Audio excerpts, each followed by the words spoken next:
You're traveling through another dimension. A dimension not only of sight and sound, but of mind. A journey into a wondrous land whose boundaries are those of imagination. Your next stop, the Twilight Zone.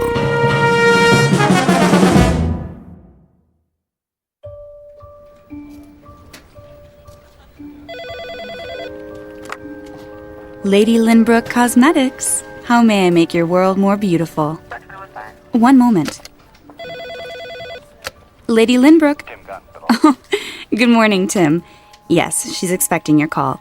If you'll hold, please. Mrs. Lynbrook. Yes? Mr. Gunn on line 2. What's that? Shall I put him through? Speak up. I can't hear you. The Bravo account. Shall I put... I don't know any Mr. Bravo. It's Mr. Gunn. If you like, I'll... Sally, please. I'm due at the photo shoot. Mr. Munn will have to call back, if that's really his name. Gunn. What? Nothing, Mrs. Lynbrook. Stop muttering, dear. Should I tell Burton to have the car ready? And have Burton bring the car around. Yes, ma'am. He's already parked downstairs. Wayne. Good morning, Miss Richards. I mean, Mr. Benson. She's getting to you? Well, sometimes we do have a little... Failure to communicate. Tell me about it. Last week I locked myself out of the house, had to climb in the window and she couldn't hear the doorbell. Vanity, all is vanity. Whoever said that got it right. Anyway, the limo's at the curb. Burton's waiting for her call, like a good dog. She won't use the cell phone. Oh, why not? She's convinced there's something wrong with it.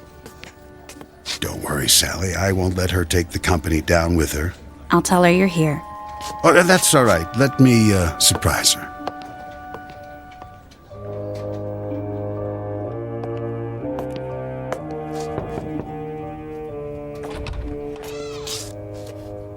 Mirror, mirror on the wall. Who? Gotcha. Wayne, darling, I didn't hear you come in. If I were a snake, I would have bitten you. Well, you shouldn't sneak up on me like that. I haven't finished my makeup. Be a dear and hand me the hairspray. You know they have makeup people at the shoot. What? I said you're beautiful as always. Well, I have to be, in case my handsome husband drops by. Oh, I'm afraid I'll divorce you if your lipstick's on crooked. Something wrong with my lipstick? We need to talk. Did you say something? My point exactly. Rose, I've been thinking. I have an idea. What would you say to a romantic weekend? Just the two of us. It's about the business. Of course, our first anniversary isn't till Valentine's Day, but we could get a head start. Actually, that's not a bad idea. The cabin in the mountains. I could join you later. Later? I don't understand. Not very long. A few days and... And what would I do in the meantime? A chance to rest. Clear your head. You work so hard. Who would run things here? Well, I could take the reins, temporarily, of course. But I enjoy my work. Now, don't be stubborn. It's for your own good. You think I can't handle it anymore? Just because this building has such dreadful acoustics. It's not the building. Admit it. If you weren't so... Vain? That's not what I said. I've told you, I will not wear hearing aids. It has nothing to do with vanity. They hurt my ears. They distort everything. I wouldn't understand a word anyone says. All the more reason to take some time off. You'll see. You'll be able to run the business more efficiently, more profitably. I've done quite well until now, thank you. I think you hear what you want to hear. Whenever the word business comes up. My business, Wayne. The one I built from the ground up long before you came along. You are the most stubborn woman I've ever met. I only want what's best for you. You know that, don't you, darling? A company based on beauty, not on what a person can or can't hear.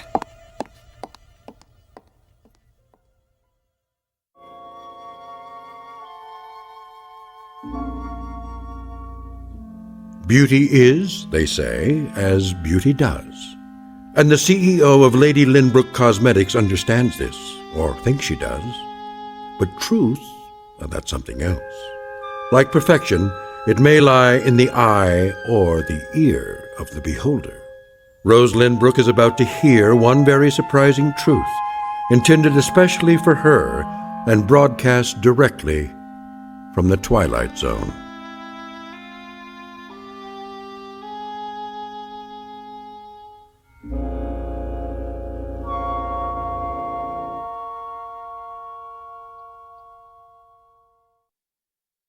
And now, The Twilight Zone, and our story, Now You Hear It, Now You Don't, starring Dee Wallace, with Stacy Keach as your narrator.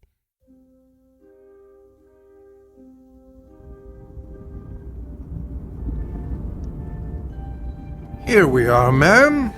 Burton, why are you stopping? I say we're at the studio, Mrs. Lynbrook. What time is it?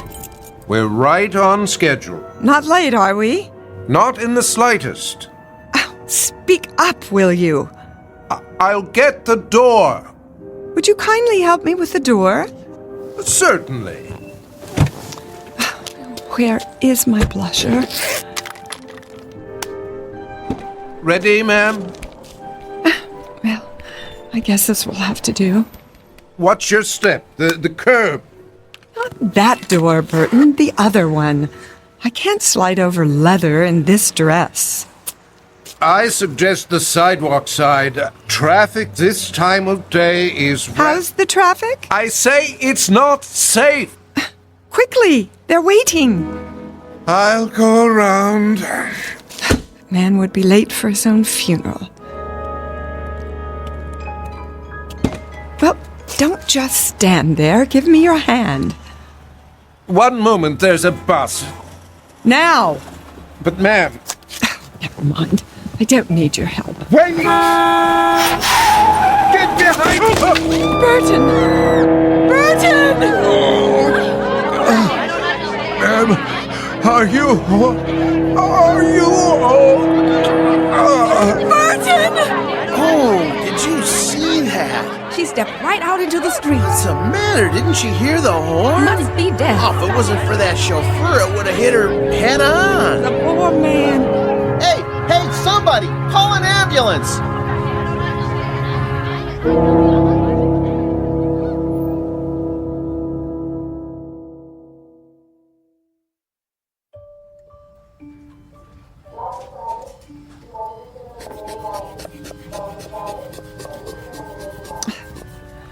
Will you stop fussing? I'm rechecking your blood pressure. This dress is ruined. I consider it a small price to pay. I want to go home. Not so fast. Nothing's broken. You said so yourself. X-rays don't always tell the whole story. I'd like to hold you for observation. What? Our best private room, of course, unless you demand the entire floor. I can't hear a word you're saying. How convenient. This is Fashion Week. I have a contract with every designer on the runway. I'm sure your assistant... What's that? I say, let your assistant handle it. Sally? Her grandparents were hippies. Rose, how long have we known each other? What are you going on about? More years than either of us cares to remember. And at that time, I've seen you through, let's say, the vicissitudes of a life well lived. From the occasional nip and tuck to brow lifts, chemical peels, injections from the endangered species list. I've done everything you asked. You should. I pay you enough. But I've never lied to you. The issue is no longer appearance. It's a matter of communication. If you can't interact effectively with the world around you... Call Burton. What? Tell him I need him. I'll take that as a sign of short-term memory loss rather than a hardening of the heart. Would you not? I'm exercising due diligence. Let's have another look at those eyes. I've had enough of your pawing and probing. Why don't you tell me what you remember about the accident? This is the room. You can't go in there. Out of my way. Hey! Wayne, Stop! get me my purse. I need a mirror. Rose, I got here as fast as I could. Sir, there's a waiting room. It's all right, nurse. This must be... My present husband. Wayne Benson. How do you do? Rose, thank God. And my assistant, Sally Richards. Mrs. Lindbrook, are you all right? Why is she here? Sally drove. As soon as we heard... What on earth happened? A chance encounter with a rather large bus. Apparently she didn't hear the horn. Isn't that so, Mrs. Lindbrook? What horn? Any broken bones? Only a few bruises. Her driver took the brunt of it. Where is Burton? In IC. See that he gets the best of care. We're doing everything we can. Will you please take me home? Darling, are you sure that's a good idea? At once. I'll make the medical decisions if you don't mind. You can't hold me here. Not without a lawsuit. On what grounds? Emotional distress. Confinement against my will. And overbilling for utterly pointless tests. You're being unreasonable, not to mention reckless. Sally, call my lawyer. Yes, Mrs. Lindbrook. Very well, if that's the way you want it. You'll have to sign a release of liability. Anything, just get me out of here. These are muscle relaxants. Take one as needed. The other pills will help you sleep. Nurse, send up a chair. Right away, doctor. Why is everyone treating me like an invalid? I can stand on my own 2 feet. Careful, darling. The wheelchair's on its way. I wouldn't be caught dead in one of those contraptions. Hospital insurance requires it. But don't worry, someone can roll you to the exit with a bag over your head if you're afraid of being seen. I could park by the ramp and back. Would you mind, Sal? We'll meet you there. No problem. Mrs. Lindbrook, I just want to say how relieved we all are. What did she say? She said you look absolutely fabulous. Oh. What was that about Burton? Don't worry your pretty head. I'm sure he'll get the best care money can buy. And what is that monstrosity? One final indignity. A standard issue neck support. You can put your scarf over it, or I'll pull the fire alarm and clear the hall. I don't think that'll be necessary. Good. It would be a first in this wing. Mr. Lindbrook? Benson. Yes, the release form is at the front desk. Be sure she initials the waiver. Oh, Wayne, do be a dear. Oh, right. Scamper, darling. And this little box is for you, too. What is it? A special gift. I don't like surprises. Go ahead, open it. No. Absolutely not. Give it a chance, that's all I ask. I've made myself perfectly clear. This is a prototype, a real advance, I'm told. They call it the H100. I will not wear a hearing aid. An entirely new technology. The research lab needs someone to field test it.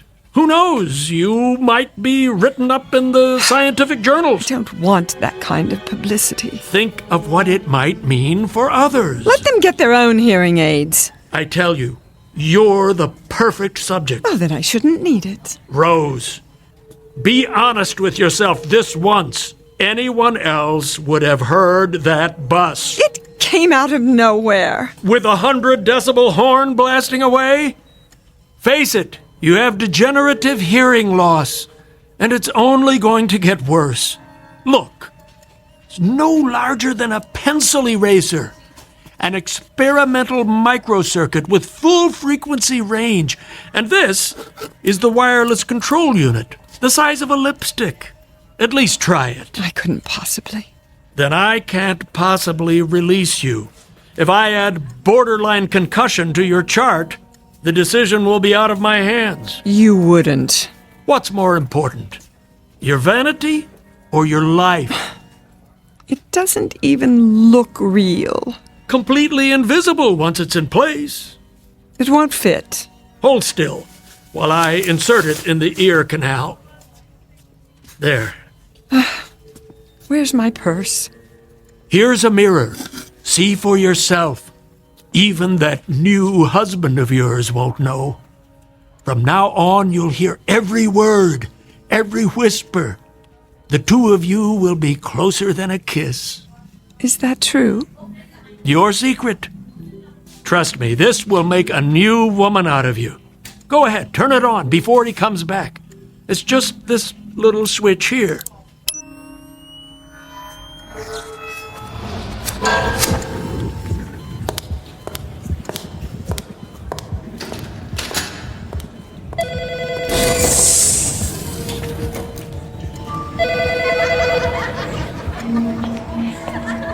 Where did she sign?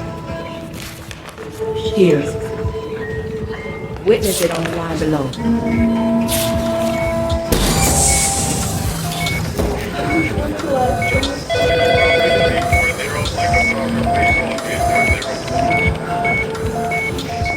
Well, It's too much. all that you've been missing. Welcome back. May take some getting used to. Here's the wheelchair, Doctor. Very good. I have the papers. Use my pen. And this line for Rose. That it? Now into the chair, carefully. Hold my arm, darling. Okay, take it easy. Careful. Here we go. Thanks. I'll take it from here. That's all right. It's part of my job. Get some sleep, Rose. I'll stop by and see how you're doing.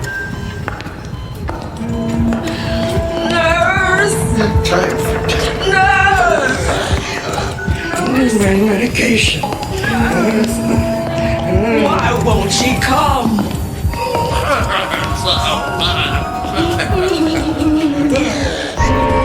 one came to visit. Stop! It's just down the hall, Mrs. Lindbrook. The rear entrance, darling. Don't you hear that? Hear what? It's too much, I tell you. Hang on, we're almost there. Help! Mrs. Lindbrook. Who's that? I don't hear anything. You'll be home soon, ma'am. Don't leave me, Mrs. Lindbrook. I did my best. I swear. Burton? Don't leave me here to die. Please, ma'am. I beg you. Don't. No. Don't. No!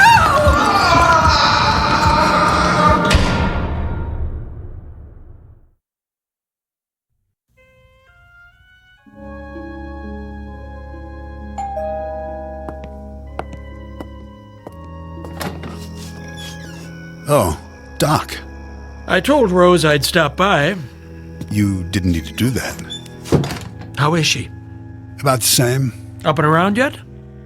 She doesn't do well out of bed. No? Still pretty shook up.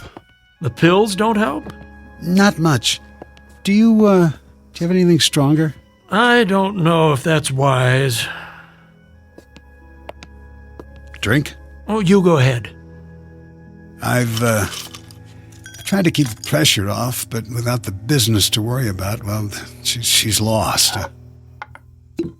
Really? I guess it's all she knows. She just can't cut it anymore. She doesn't even want to try. That doesn't sound like the Rose I know. The accident really did a number on her. She needs more downtime. It's possible, I suppose. Or maybe she's had too much. I'm thinking of moving her to a place in the country until she gets her strength back. Oh, I don't know about that. There's nothing wrong with her body.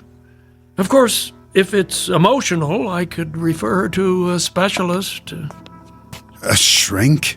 She wouldn't hear of it. Well, then let's try this. A couple of days a week back in her old office, for starters. She's not ready.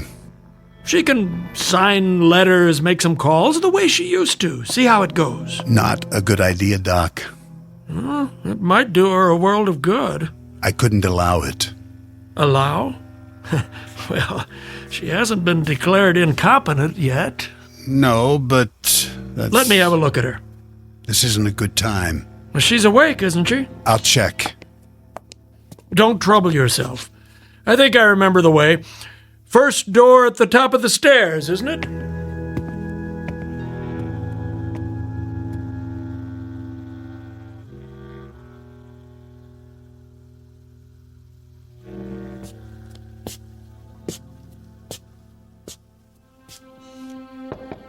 Rose?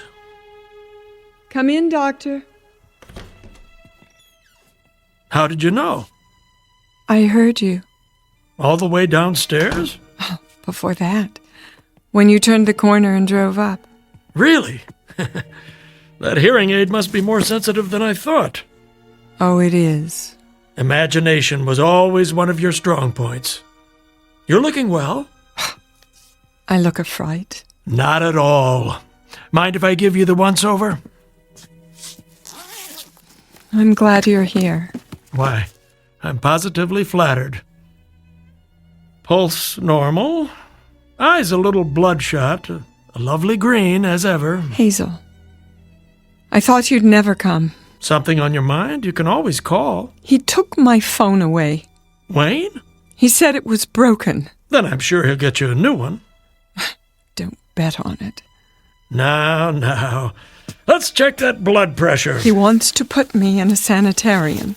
Have you been taking the pills? I only pretend to swallow, in case he switches them. So you haven't been sleeping. That can make the world seem a very different place. Lie still for a moment. There. A little low, but close enough. I'm a prisoner in my own home. I don't see any padlocks on the doors. The longer I stay here, the weaker I get. I'm afraid to eat. He might put something in the food. Oh, come now. He was right. You all were. I wasn't competent, but isn't it ironic? Because of what happened, I received the greatest gift of all, the ability to hear the truth. Don't be dramatic. You had a problem, and I treated it. The hearing aid works well, then? Too well. I keep it turned all the way down. Otherwise, I couldn't bear it. Amazing what they can do with those little circuits. I was able to hear everything again, and more. Oh, so much more. Other people, other rooms. The gardener below, the mailman on his rounds, the birds flying overhead. Surely not. The cleaning lady downstairs, the cook in the kitchen. Wayne, when he arrives home, before he puts the key in the door, muttering to himself, talking on his phone. He doesn't know I hear, but I do. All of it. A trick of acoustics, air vents in the walls. I know my own house. All right, Rose. I'll play along. So, you think you hear voices? Let me guess. Talking about you, are they? I am not paranoid. An overworked imagination is more like it. That and too much time on your hands. Lying here with nothing to do, your mind heating up like a compost heap. Get out. Ah, I've offended you. Do as I say. There's the Rose I know, the one who suffers no opposition, who stands up for herself at the drop of I'll prove it to you. Go into the hall. Now. That's the spirit. Close the door and begin speaking. What would you like me to say? Anything. Whisper it as softly as you can. Very well. Now, where's the control?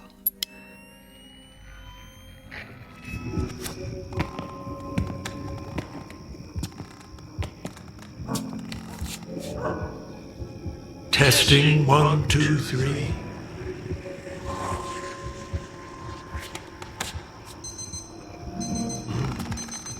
That late already? Traffic will be a nightmare. That should do. You can come back now. Well, what card did I pick? You took exactly 7 steps to the end of the hall. Very good. A security camera? Oh, of course, the floorboards do creak. The alarm on your wristwatch. It beeped 3 times before you turned it off. Now that is a neat trick. Where's the hidden microphone? And feel free to bill me, Doctor, for the inconvenience of rush hour traffic. How did you know that? You spoke it under your breath. Did I? Yes, I must have. Either that or I'd have to conclude your little hearing aid picks up people's thoughts.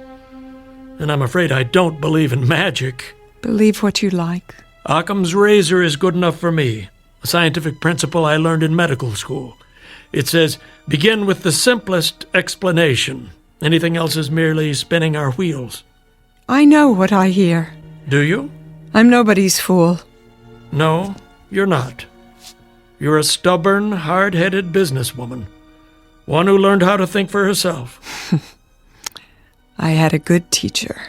That you did. Your first husband, Jake, rest his soul.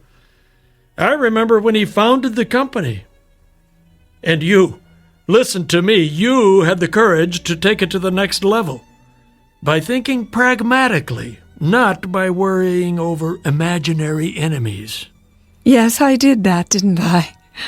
On my own, using the tools he gave me. So if I have to deal with this on my own... But you're not alone. Do you know how lucky you are? There's a man downstairs who only wants what's best for you. He'd do anything to make you happy. But I heard him talking to that girl, hatching some sort of plan. Snap out of it. No one's trying to hurt you. Can't you see what's happened? You suffered a shock and a delayed reaction, what they call post-traumatic stress. And now your thoughts are trapped in a tape loop, playing the fear over and over again. That's not something you're used to, is it? Learning to rely on others. Learning to trust yourself again. No. Wake up, Rose. You are not a victim. Never have been and never will be.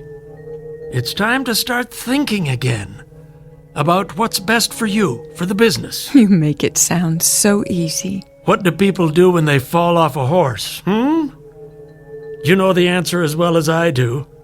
Get right back in the game. But first things first, start with some real rest. Sleep that knits up the raveled sleeve of care. But I do hear things. So you told me. You know what that is? Your own insecurities talking.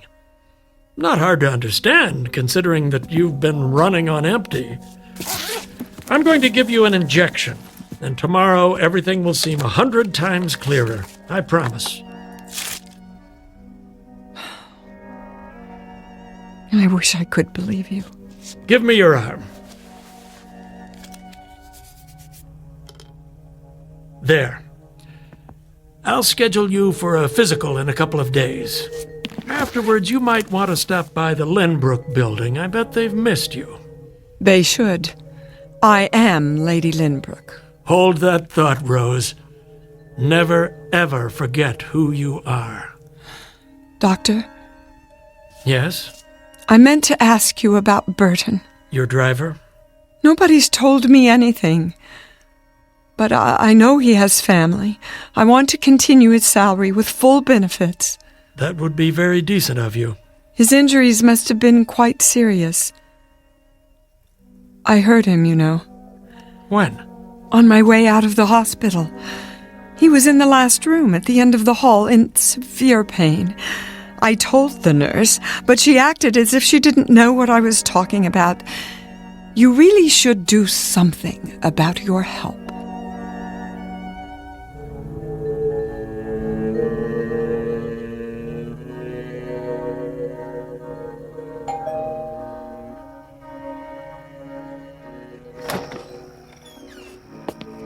Why didn't you call me? That old duck came nosing around. I waited all day. Keep your voice down. Dr. Wrightson. Miss Richards, isn't it? Nice to see you again. Miss Richards stopped by to get some papers. She was just leaving, weren't you, Sally? Miss Richards. Yes. Yes, I was. How's Rose? Much better. Is she? Don't bother with the pills tonight. I administered a sedative. With any luck, she'll sleep through till morning.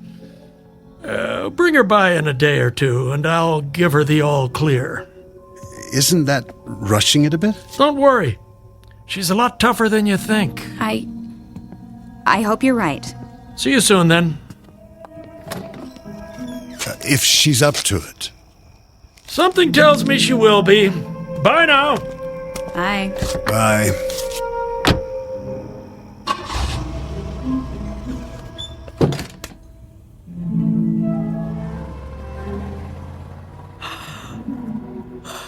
Goodbye, Doctor. Is that Sally? Why is she here? What are they saying? He's on to us. Relax. I can't take much more of this weight. It won't be long. When? At the cabin in the mountains. Tonight. Doctor, come back. I was right. I need you now.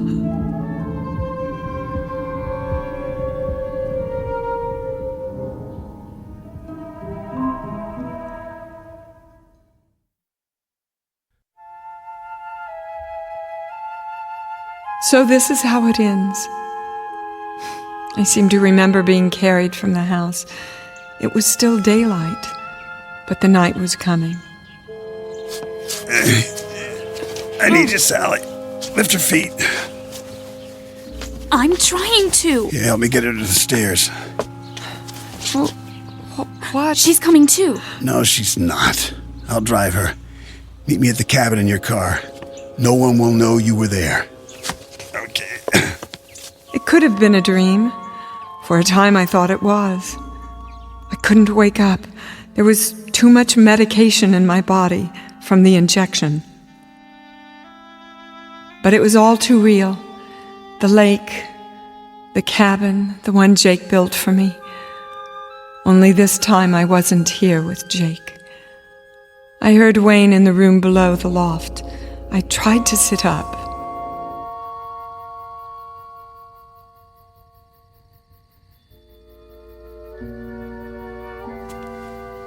Easy, Mrs. Lindbrook. Sally? Go back to sleep. Where am I? In bed. Where else? What? I said, go back to sleep. Now. I found some firewood. She keeps drifting in and out. Wayne, I want to go home. Sure, my love. As soon as you get your rest. It doesn't matter what we say. She can't hear. Can she? Not a word. Why are you doing this? I don't understand. No, don't worry, you will. How long is this going to take? I have to make it look right. She was feeling better. She wanted to go to the mountains. Why not? Then at some point the excitement got to her and she stopped breathing. How are you going to accomplish that? A simple pillow over the face. No marks. And the only drug in her system will be what the doctor gave her. Who knows, maybe it was too much for someone her age. And we're so far out in the country, and it'll take the ambulance forever to get here. What a shame. No. Isn't that so, darling? I don't want to see this. You won't. It'll happen in the middle of the night. By then you'll be back at your apartment in the city. Why don't I just leave now? And miss the festivities? I brought champagne to toast your new job. I'm going to start a fire. It's freezing in here. Wayne? Shh. Now, Rosie, you need your strength if you want to make it through the night. Please. Save your breath. That's right. Close your mouth, or I'll do it for you. Eventually, the medication started to wear off. I heard them downstairs by the fire. They thought I was still asleep. I could barely walk. My legs were too weak. Even if I could, there was no place to go. The lake on one side, the mountains on the other. I didn't need to turn on the hearing aid. I knew what they were doing. They were celebrating.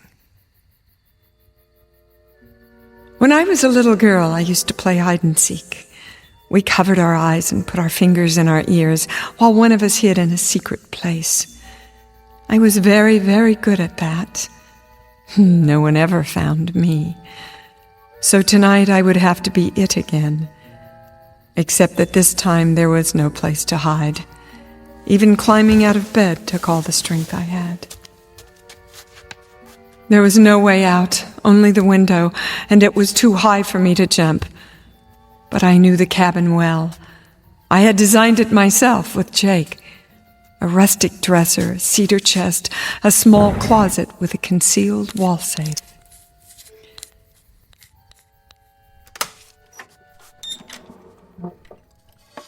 The only thing left was to listen, more closely than I'd ever listened in my life, so I'd know when he came for me. I turned up the hearing aid as high as it would go, and waited. I willed myself to stay awake, curled up in bed like a child, afraid of the boogeyman. But I was not a child anymore. You let me fall asleep. Where are you going? It's time. Now. Yes, now.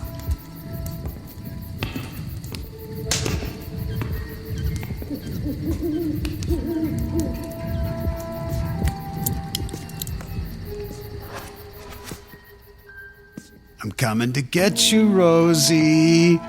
Where are you? Gotcha. Stop right there. You're supposed to be asleep. I said, don't come any closer. I only came to kiss you goodnight. Not another step. What have you got there? A .38 caliber Smith & Wesson. What does it look like? Careful now. You might hurt yourself. Stand back. Where did you get it? My first husband kept it in the safe. Ah, you didn't know about that, did you? Rose. I remembered the combination. Put the gun down. One of the things he left me. Come on. The tools I needed to survive. Come on. Give it to me. I'm warning you! What did you do that for? Stay down! You don't get it. Don't make me shoot again. It was nothing personal. Just business. Business? You pathetic man. I am the business. My name is Rose Lynbrook.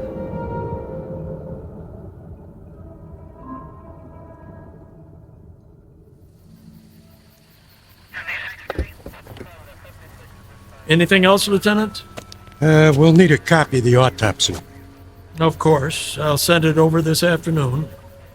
We have it listed as a gunshot wound in the chest. That's right. A single shot to the heart. Well, I guess that's enough for now. What about the assistant? The Richards girl? Kidnapping, conspiracy to commit murder. She confessed everything. The deceased Wayne Benson says he was going to take over the business. He promised to make her the new Lady Lynbrook. Fools. There's only one of those. Here's my card. Call me when Mrs. L can make a full statement. It shouldn't be long, a day or two. She's a remarkable lady. Thanks, Doc. Not at all.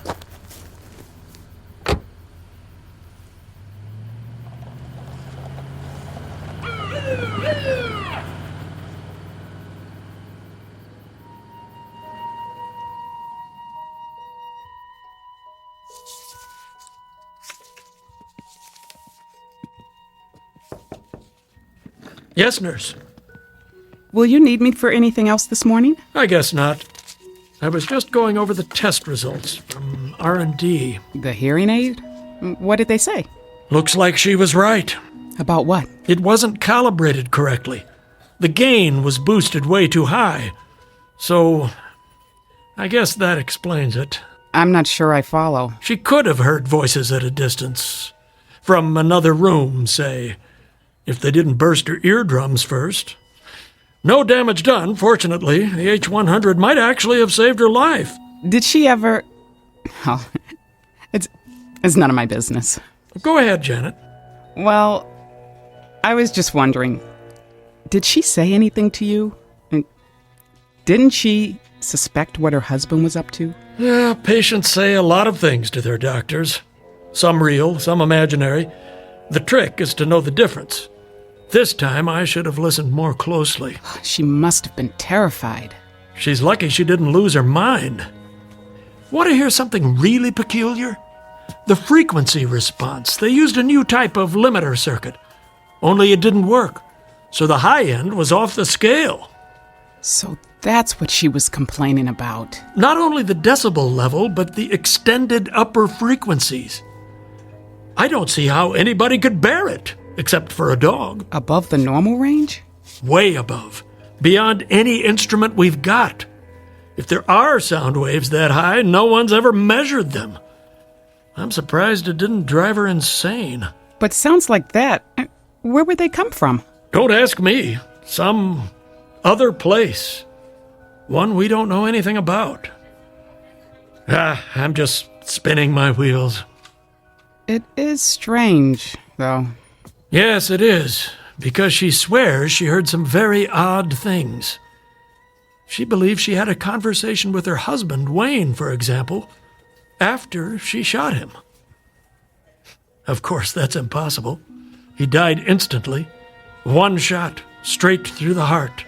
And after the bus accident. Well, when I wheeled her out of the hospital, she said she heard patients at the end of the hall crying out in pain, including her chauffeur. I know. But she couldn't have. The limo driver died in ICU while she was here. And the room at the end of the hall? Well, you know what that is. Yes. The morgue.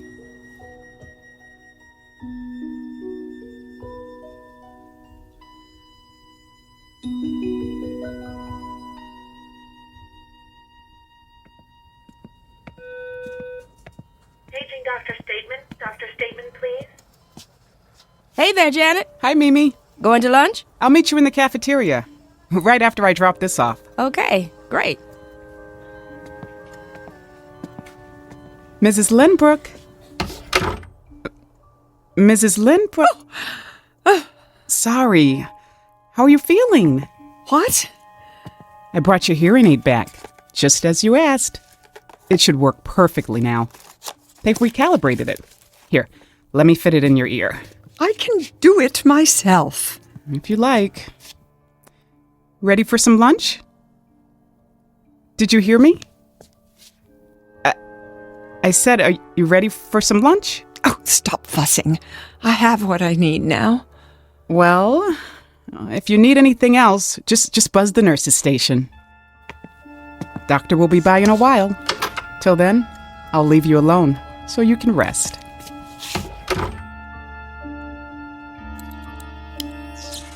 Oh, but I'm not alone now. They are with me, the voices of the dead. So many new ones, coming and going in this place. I have to listen very, very closely. And one day, perhaps, just perhaps, I'll hear all of their secrets, all the things they have to share with me. Jake, are you here? Speak to me, my love. If you're with me, speak now. I'll be able to hear. Where are you? Jake? Jake!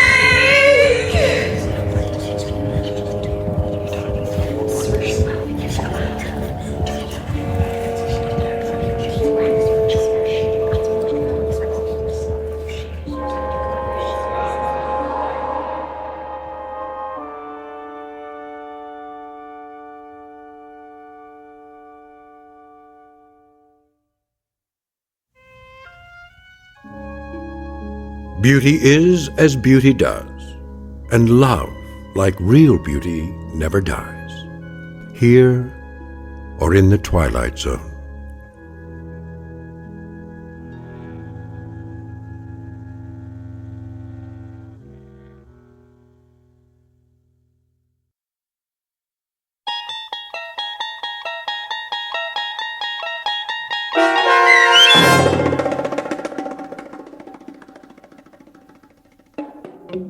Now You Hear It, Now You Don't, starring Dee Wallace, with Stacy Keach as your narrator, was written for The Twilight Zone by Dennis Etchison from a story by Carl Amari. Heard in the cast were Norm Woodell, Rob Riley, Jim McCants, Jennifer Joy, Sia Moody, Mimi Ayers, Joby Cerny, and Alex Sopner. The producers of The Twilight Zone wish to thank CBS Enterprises and the Rod Serling Estate for making this series possible. This copyrighted radio series is produced by Carl Amari and directed by Joby Cerny for Falcon Picture Group. Sound design, custom Foley effects, recording, and editing are done in the Cerny American Sound to Picture Theater by sound designers Craig Lee, Bob Benson, Todd Beyer, and Tim Cerny. To learn more about the Twilight Zone radio dramas and to download episodes, including 3 free episodes on our homepage, visit our official website at twilightzoneradio.com. Doug James speaking.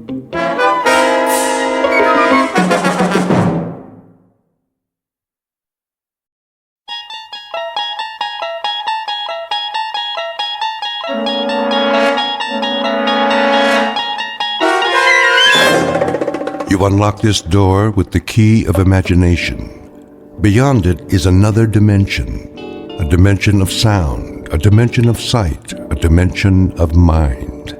You're moving into a land of both shadow and substance, of things and ideas. You've just crossed over into the Twilight Zone.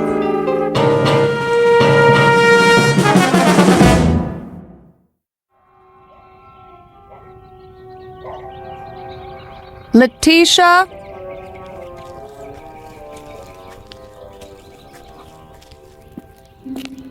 Yes, Miss Winter?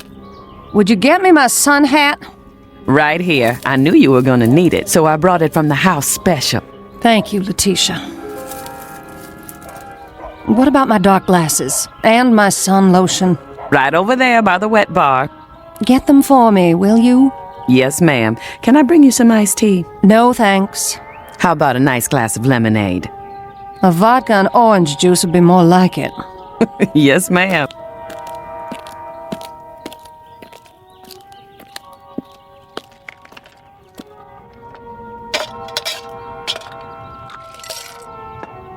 Where are the children? Still in their rooms? Well, now they were. Just changing into their swimsuits after school. They should be down in a minute. That's nice. Is my book over there? Sure is, right where you left it this morning. Bring it to me. Coming right up.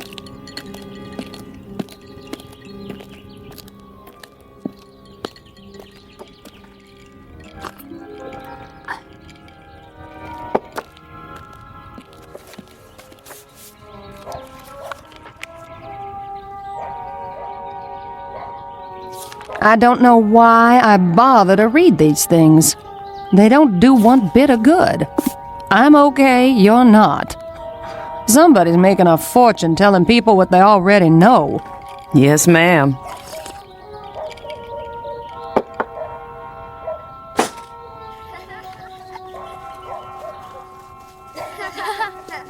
No running now. Whatever you do, children, do it quietly. Mother has a king-size headache. Okay. Sport, where are you off to? Down to the pool. Jeb and me are going swimming. Jeb and I. Don't you two have any homework? Nope. Jeb? Well, just a little, Mama. But we can do it after supper. Promise? We promise.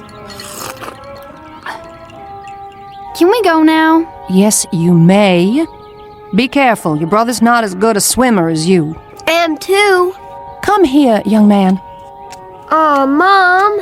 Kiss your mother hello. All right. That's a good boy. When's Daddy coming home? Don't ask me. That man keeps his own hours. Bye, Mom. Keep an eye on your brother. No diving off the deep end, and no shouting.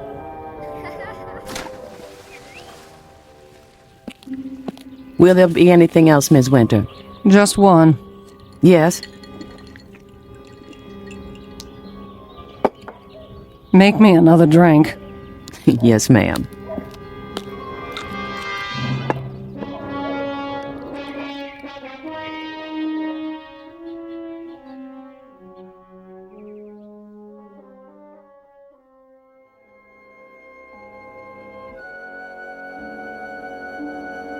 To have children, to love them and watch them grow, is the most precious gift life has to give. But to have children and not love them is a sad mistake, one that's not easily remedied. Because when left to their own devices, children may have no choice but to seek a world of their own. Meet Sport, barely 11, and Jeb, her younger brother. They don't know it yet, but they are about to be cast adrift in a mysterious place called the Twilight Zone.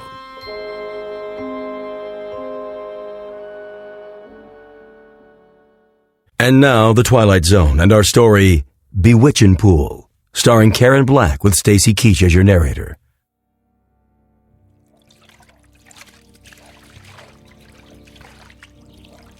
Jeb, what are you doing?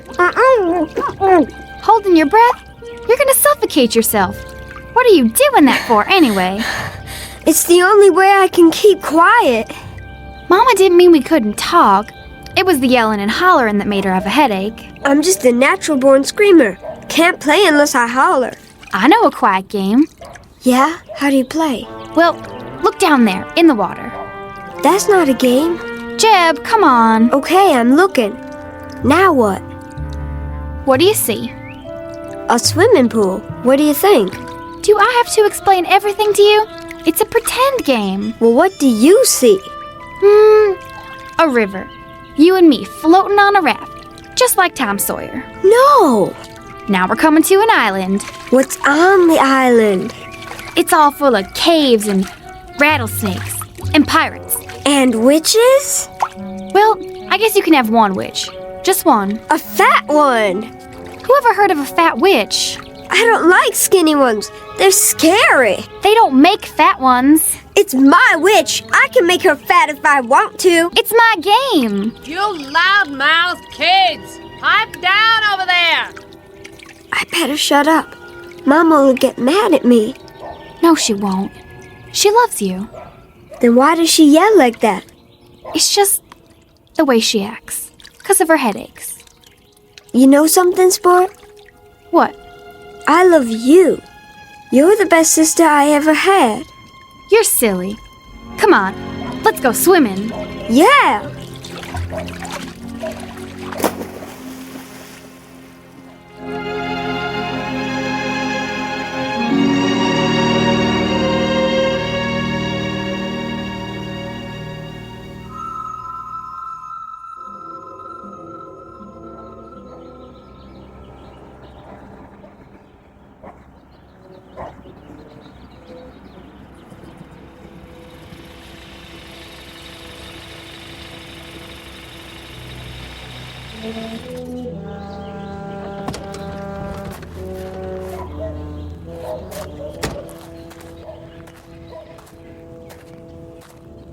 You're home early. What? I said, you're home early, darling. Where are the kids? In the pool. Who's watching them? Nobody. Is that right? Sport's an excellent swimmer. They don't go in the deep end. What were you doing in town today? Oh, now I'm being followed. I saw your car in the parking lot next to the TV station. I had an interview. Anything wrong with that? An interview? For what? I'm tired of my talent going to waste. Your talent? Show me one high-fashion model who can hold a candle to me. Is that what you are this week? A high-fashion model? Seems to me last week you were an artist. If they call me, I'm taking the job. You'll see. You've got a job right here, taking care of the two kids. Then what's the maid for, sugar? What are you for, Gloria?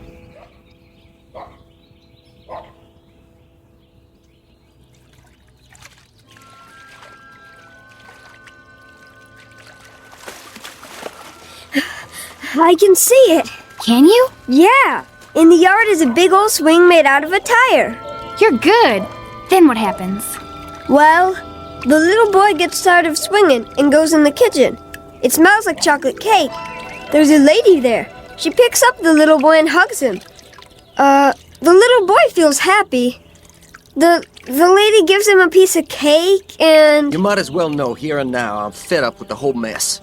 What mess are you referring to? I'm referring to the fact that I'm tired of footing a bill for your every little whim. Art school, modeling, dance lessons, guitar lessons, acting lessons. You've got time for anything and everything except being a mother. There's old Tom Sawyer again. He's in the cave trying to rescue Becky Thatcher from Injun Joe. See, Jeb? I think so. I got a business to look after. I know what kind of business you're looking after. Now Tom's leading Becky along the cliff. Must be about a 1,000,000-mile drop, but Tom isn't scared. Jeb, are you listening? If that's what you think, why don't you come on down to the office? Come down to the office. That's what you said when I married you. Well, I came down to that stinking factory of yours, and all I could see was pretty little secretaries flirting with everyone in sight. Are they yelling because we've been bad? Heck no. Maybe I was bad and I didn't know it. Don't worry. They'll stop in a while. I don't know why I bother even talking to you. Then don't. Hey! What's that? Hey yourself. Who are you? Want to have some fun? Where'd you come from? Yeah, how'd you get in our pool? Never mind that. Just dive down. Come on.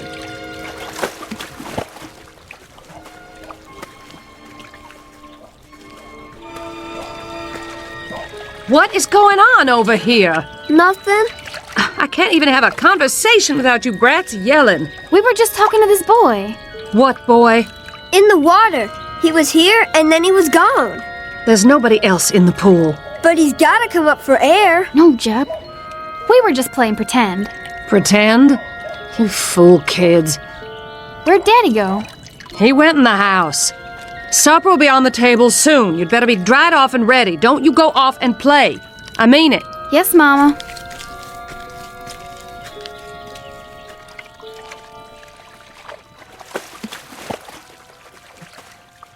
What's the matter with you guys? You coming or not?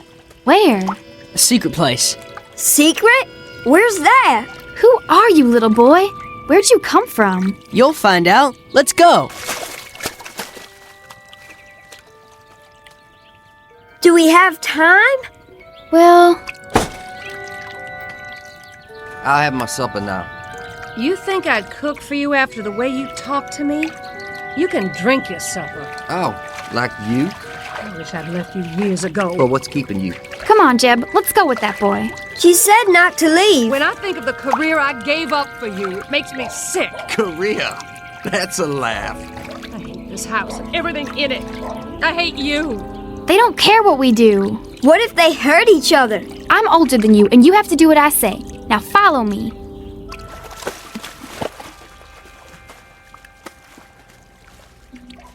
Well, here goes.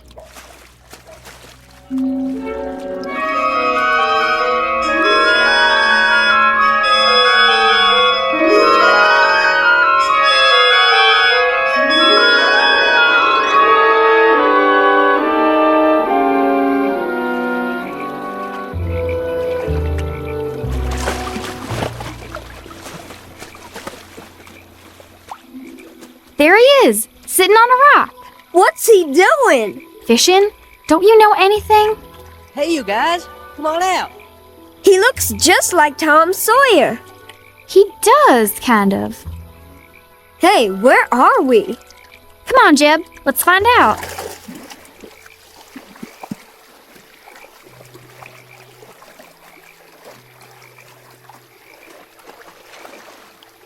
Grab my hand. There you go. Here, take these. One for each of you. Where'd you get these big old towels? Aunt T sent them along just in case. We weren't sure if you were coming or not. Aunt T? Dry yourself off, Jeb. Where are we? Aunt T's, of course. Where's that? A secret place. We sure got here funny. Just dived in our pool and came out here. Want to see a minnow? What's a minnow? A fish. Sure. I keep it in a jar over here. Where'd you get it? I caught it. You can catch all kinds of fish here. At least always when no one's swimming. Can I catch one? You don't know how. How do you know I don't know how? I saw where you live. Went to fishing hole for miles. I do too know how to fish. Don't die, sport. Boy, I want to know something. Don't call me boy. I got a name. What is it then? I told you. Wit. Wit who? Just Wit. I used to have a last name before I came to live with Aunt T, but I forgot it. What were you doing in our pool? Just looking. How'd you get there? How did you get here? I can't figure that out yet. I'm studying about it. Can I catch a fish, please, sport? We gotta find our way home. Aunt T will be mighty disappointed. Better stop in and say howdy. Well, I got no time to go around saying howdy to people. Sport, I'm cold. Yeah, the sun's going down. We can't be far from home. We'll get back there somehow. Sport, how did we get here? Well, the way I figure it, there's a hole in the bottom of our pool that nobody knows about. Maybe we got caught in the tide. That's a good one. Don't you laugh at my brother. I will if I want to. And don't you laugh at me either. You're just a girl. I'll chew you up and spit you out in little pieces, boy. Ha, let's see you. All right then. You better put your hands up, boy, because I'm going to sock you right in the jaw. Ha, can't catch me. Just you watch.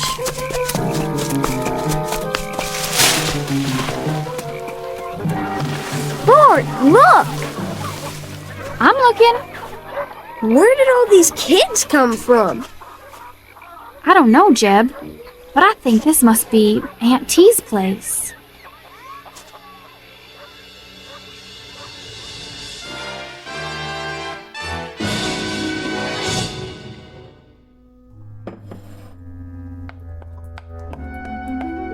There.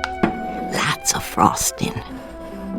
And a fine cake, if I do say so. Aunt T! Aunt T! Why, whatever's the matter with it? She's gonna beat me up, Aunt T. I sure am, boy. She'll do it, too. Will you really, child? I aim to. Yes, ma'am. Very well. But I'll have to ask you to fight outside and not in my kitchen. You're liable to break something here. Aunt T, it ain't fair. It is if it's a fair fight. Here now, you both take these boxing gloves. I'll keep some put away just in case. And remember, don't hit a man when he's down. No hitting below the belt. You know the rules. I do, but maybe she doesn't. My sister knows everything. Is that right, little man? What's your name? Jeb. Well, Jeb, I'll tell you what. While they're settling their grievances, you can finish icing the cake. Would you like that? Can I? And then, if those two have any teeth left in their heads, they can help us eat it. Go on outside now. Jeb and I have work to do. Is this real chocolate? Why, it sure is. Nothing but the best in my kitchen. Chocolate's my favorite. Mine, too. There you go. Use a knife and smear it right on. You're very accomplished. Have much experience frosting cakes? No, ma'am. This is my first one. Do tell. I'd never have guessed. Why, what are you two doing back here? Back already? We didn't go yet. No. Why not? May I try that too? And me? I thought you couldn't wait to beat each other up. Later. We'd rather do this. That right, Whit? Yup. I mean, yes, Auntie. Very well. Here's a knife for each of you. Take your time, Jeb. Do it right. I am. My, you are such solemn children. Don't you know how to laugh? Sometimes. But not now.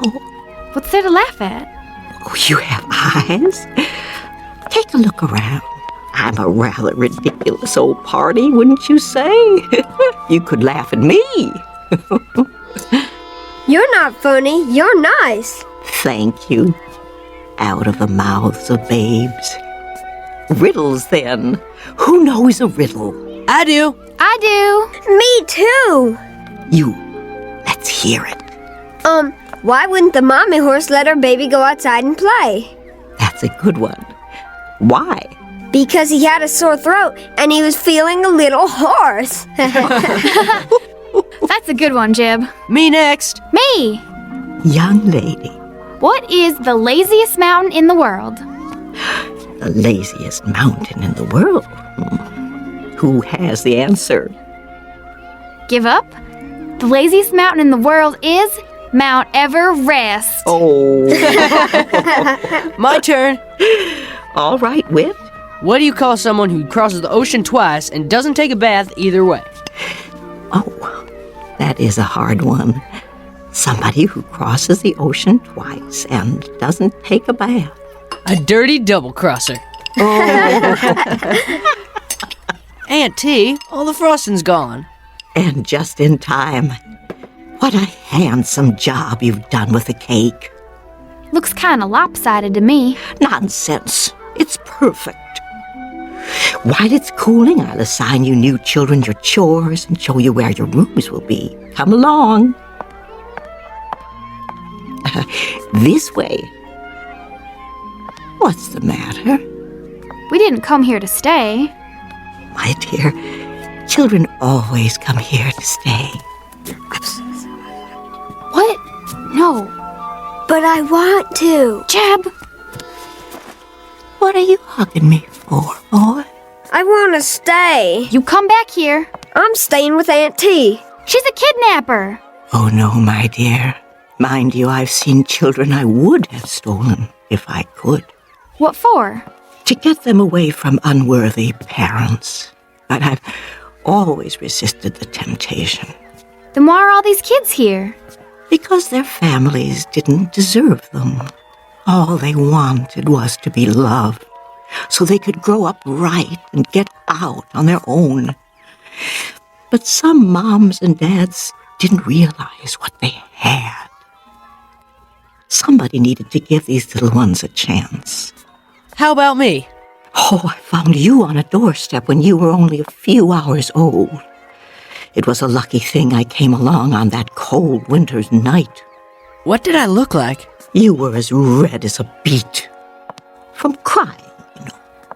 But you were so cold. Somebody had to do something. Sport! Jeb! They're calling us. Who is? Our mother and father. I don't want to go. You darn kids, where are you? It's that way for a lot of kids. We better go home now. These voices you hear calm. At first they seem quite strong, but they get fainter and fainter, and after a while they fade out. And one day you simply cannot hear them anymore. Sport! I'm calling you, young lady. Don't pretend you can't hear me. We've got to go home. Can you tell me why? I've got everything you need right here. Why, there's the swimming hole down by the creek. The days are long, with all manner of things to do and see. And then there's always a hot meal and lots of children to play with.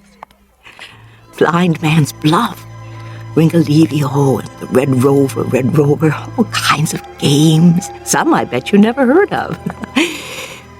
See that little girl out there with the pigtails? When she came here, she never had smiled. Not once. All that changed pretty quick, let me tell you. Now all she does is laugh all the livelong day. Makes my heart glad to see them so happy.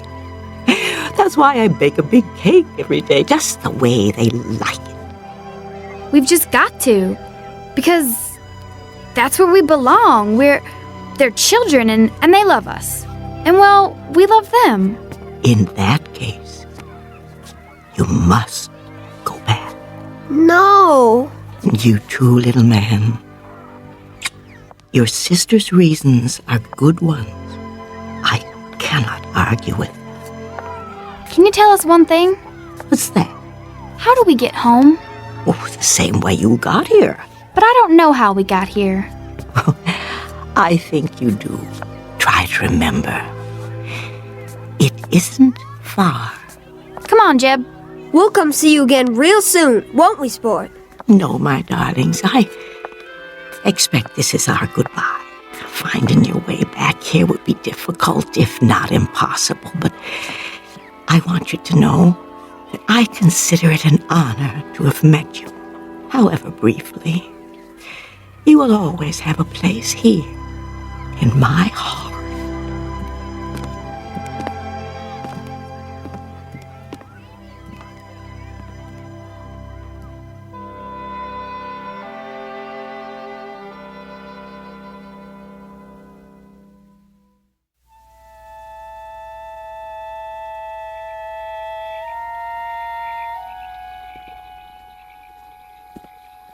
Here's where he came out of the water. It's a good place to dive. Just stand out there on that rock, take a deep breath, and jump. You'll see. It's easy. Stand next to me, Jeb. Do we have to? I'm your big sister. You have to do what I say. Bye, Whit. Bye, little Jeb. You mind your sister now. Whit? Yeah? I just wanted to tell you, I wasn't really gonna beat you up. I was just talking. Me too. Well, bye now.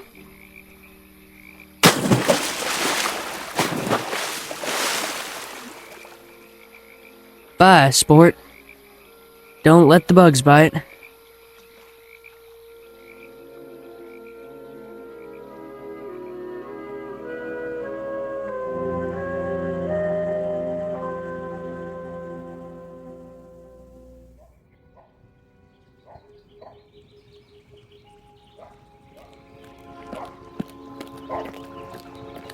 Have you found them?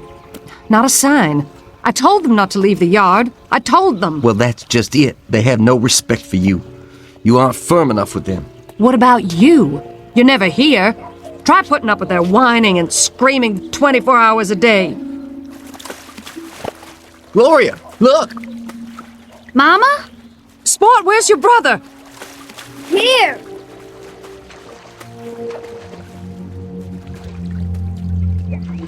Where have you two been? We've been calling you for an hour.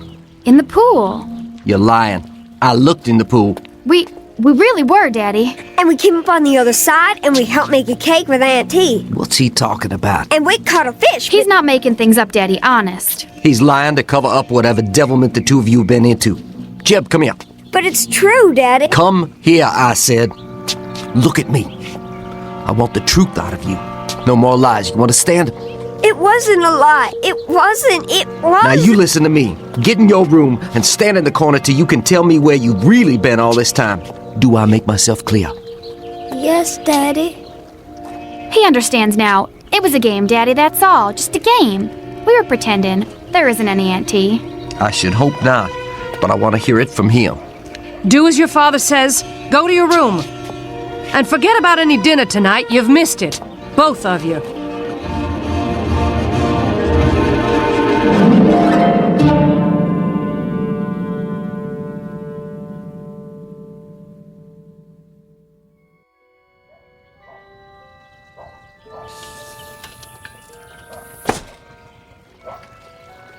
Sport? Jeb? Over here, Mama. What are you doing by the pool? I got up early. I couldn't sleep. Where's your brother? In his room, I guess. No, he's not in his room. I checked. He's nowhere in the house. Well, I haven't seen him. Is breakfast ready? Not yet. Your father is waiting to talk to you. What about? I'll let him explain it to you. But there are going to be some changes around here. What kind of changes? You'll see. Things are going to be different. Will things be better? You bet your sweet life they will. Now find Jeb and hurry. All right, Mama.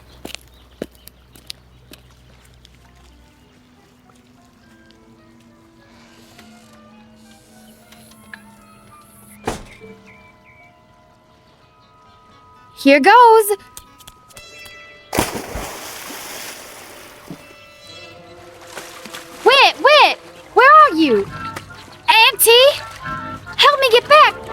don't know how.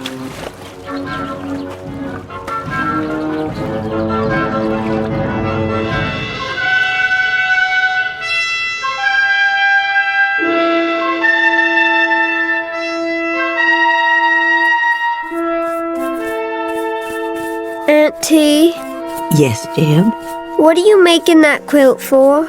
because we need quilts. Lots and lots of them to keep the children warm and snug at night. Don't you know anything? Sure I do. I know lots of things. When you finish cleaning the shoes, your next chore will be to help Whit bring in the wood for the stove. Auntie, Hmm? why do they have to be chores? Every child must have chores to do. It teaches the value of work, the self-respect of doing a job well. Makes big muscles, too, like mine. Let's see. Roll up your sleeves. I told you. Big, ain't they? Wow. Keep working, boys. You have more shoes to clean. What are all the shoes for anyway? They're for the children, too, of course. Think of it, you and your sister didn't have any shoes at all when you came here yesterday. They all got holes in their swimming pools too, Auntie? Oh, dear me, no. Some of them don't have swimming pools. Some come down the chimney or you open the door and there they are. Sometimes you find them on street corners or on a doorstep like Witch here. What's that? Oh, why, someone's outside at the window. It's my sister. Sport, dear. Come in. Oh, come in. I can't. I'm dripping wet. Wait a minute. I'll get a towel from the cupboard.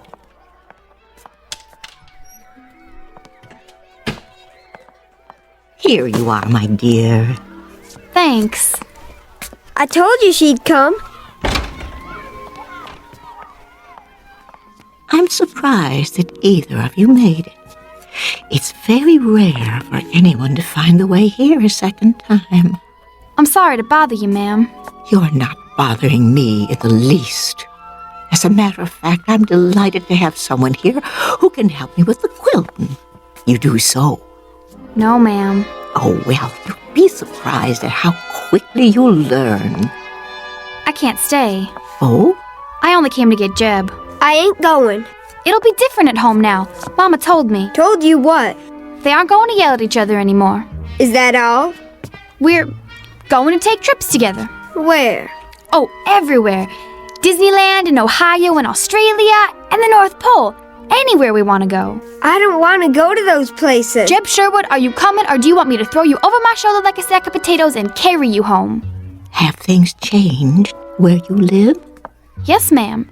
Everything's going to be better now. In what way? They're going to love us. Really? Mama told me, and she wants to tell Jeb too. You know, Jeb, it would look quite undignified if she threw you over her shoulder like a sack of potatoes. Don't you think so? If I were you, I would go willingly. I'm staying. If we live this time, we won't ever get back here again. Besides, I've got chores to do. If what Sport tells us is true, Jeb, then you're not meant to be here at all. You are meant to be home with your mother and father. Do I have to go? I strongly advise it. You'll see, Jeb. It won't be so bad. Jeb, listen closely. There is only one truly precious thing a person can give, and that is love. If I were a young person on his way to receive such a wondrous gift, I do believe I would go with a smile on my face. Much better. Now, don't dawdle. If love were waiting somewhere for me, I would run to it as swiftly as the wind. You ain't kidding me? I ain't kidding. Then, bye, Whit. Bye. Don't worry about us, Aunt T. Everything's gonna be just fine. I sincerely hope so. Goodbye, love.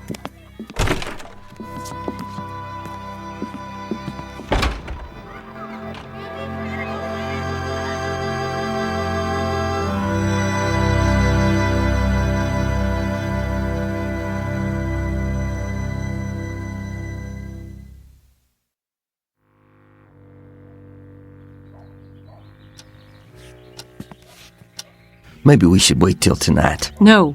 You said you'd talk to them. Let's get it over with. I've got a half dozen people waiting for me at the office. For once, just once, would you mind putting your family ahead of your work? I'm not the one, it's you. Lower your voice. Here they are now. Sorry. You're wet. I sent you to find your brother, not to play in the pool. That's where he was, in the pool. Do you know what happens to children who tell lies? We go to hell and get burned up. Well, you're here now. Sit down. Your father has some good news to tell you. Sport already told me we're all gonna be happy again and go on trips and... I can't do this, Gloria. You tell them. Very well. Your father and I are getting a divorce. If you don't know what that is, it means he's going to live in one place and I'm going to live in another. Where? As far apart as we can get. But... What we want to know is, do you kids want to live with me, or do you want to live with her? I suppose we could split you up if you'd prefer. No! I want to be with Sport! It's up to you. Make up your own minds. We want it the way it was. Well, you can forget it. I'm into that. We'll be good. This time we really will. We won't fight or cry or make noise. We'll be so good. Won't we, Jeb? What are you talking about? It's all our fault. You hate each other because of us. Oh, that's not true. I'll tell you one thing. We wouldn't have stuck it out this long if it hadn't been for you two. You might show a little consideration. I don't have to stay with either of you. Me neither. Come back here. We're not through with you. Hurry, before they catch us. I can hold my breath a real long time. I've been practicing. I know you can. Get ready. On your mark. What do you think you're doing? Stop them. What if we can't get back? We've got to. Get set, go. Come out of there right now. This time you're gonna get what you deserve, but good. Are you coming out, or do I have to drag you out? Auntie, help us! Help us, please! Auntie, I need you. Take us now. Get out of that pool. I am not gonna tell you again. Do you hear what Daddy said? He means it. Auntie!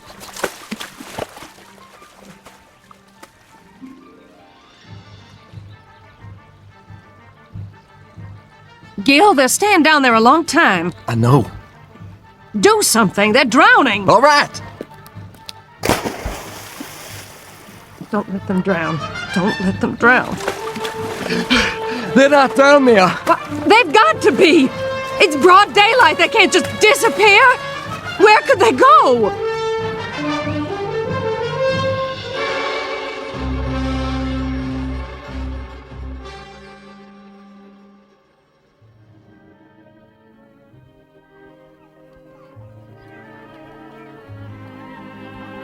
Jeb! Sport! What is it, Sport? You look so far away. Huh? Oh, I thought I heard something. Well, did you? I guess not. Children, where are you? Come back. Please come back. Don't you want any? What, Auntie? I asked you, child, if you'd like a piece of chocolate cake. Oh, yes. May I, please? Why, you certainly may. Me too.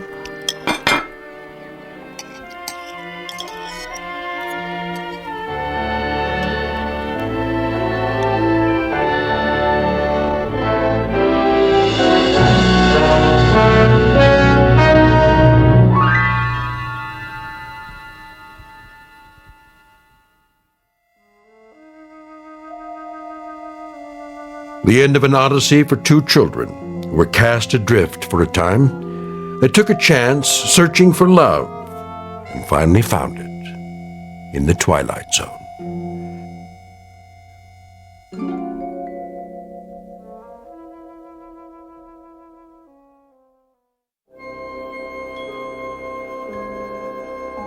Hi, this is Carl Amari, producer of the Twilight Zone radio dramas. I'd like to take a moment to tell you about our official website at twilightzoneradio.com. where you'll get the latest news and information on these Twilight Zone radio dramas. Plus, at twilightzoneradio.com, you can digitally download 3 free episodes or any of our episodes for only $1.95 each. In this age of ever-changing technology, we've decided to make these episodes instantly available to you by making the Twilight Zone radio dramas a digital download-only series. This means that this series will no longer be offered on CD. The CD collections at our website are now being offered while supplies last at buy one, get one free. So be sure to get your favorites before they're sold out. Be sure to visit us often, and I'll see you in the zone.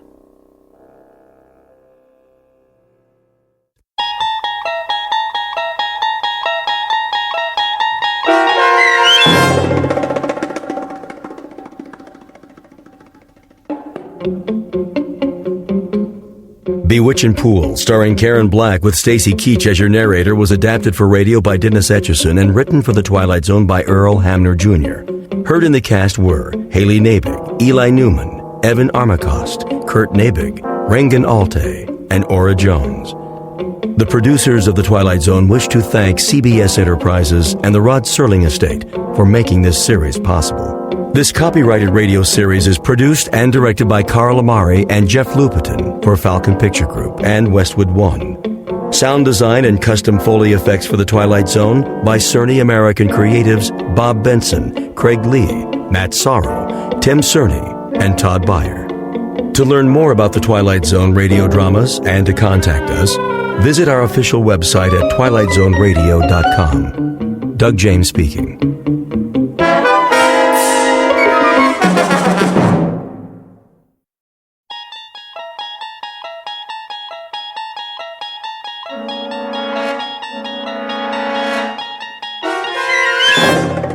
You unlock this door with the key of imagination.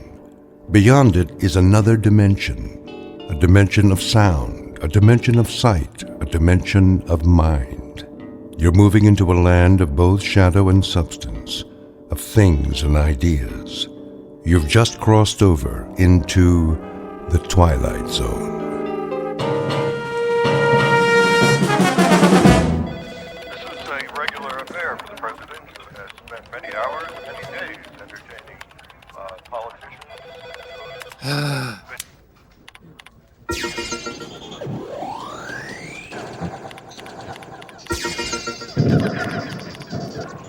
Alex? Yeah. Is that all you ever do is play video games on your computer? Hey, I'm in between assignments. When I got something to do, I'll do it. Yeah, well, your next assignment is probably going to somebody else. If you spent more time looking at your calendar than that stupid game, you know you're missing the editor's briefing. Fine. Thank you. I guess.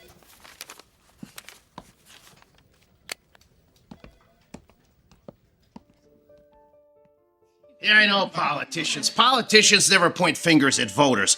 If anything goes wrong, it's either their opponent's fault or sunspots. Do me a favor. Find another source to support it. Sorry I'm late, Tom. Ugh, Alex, you're always late. Get a plane ticket to San Francisco and rent a car. There's a research lab about 3 hours up the coast. Something right up your alley.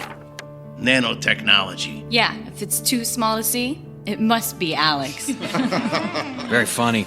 Maybe folks can find some new nano humor before I get back. Speaking of which, why am I going to Northern California? There's a guy named Thompson, a researcher, has a PhD in inorganic chemistry. Rumor has it he's found a way to use microscopic robots to clean up oil spills. If it's true, any company with the technology will make billions. Never heard of him. No one has. That's our job. You do know that. That's not my point. I mean, joke all you want about nanotech, but I know more about it than anyone in this building. This guy's off the radar. Yeah, and it gets better. It's starting to look like his venture capital is coming from a consortium of Middle Eastern banks. That means there's big oil money behind this guy, and it's possible he may have really pulled this off. That explains the secrecy. Big oil doesn't like publicity. I didn't say this would be easy. He works out of a private lab off Highway 1. He's right on the ocean. Oh, sweet deal. Look, I don't care what you do in your spare time, but find out something about this guy and what he's up to. I don't suppose knocking on the door and saying, "Hi, I'm a reporter, what are you up to," is gonna work? No. Your usual investigative reporting approach is probably not gonna work. That's why we got you hired to work as a graduate assistant on his project. I'm doing what? His lab is crawling with graduate students. We created a fake resume for you and got you hired.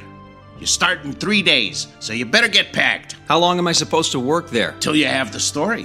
Now, get out of here. What if he asked me to do something scientific? How do I fake that? He won't. He treats his assistants like dirt. I should feel right at home. He won't ask you anything, and he sure won't tell you anything. You're gonna have to do this the old-fashioned way. Now, go catch a plane. Why didn't I stick with restaurant reviews?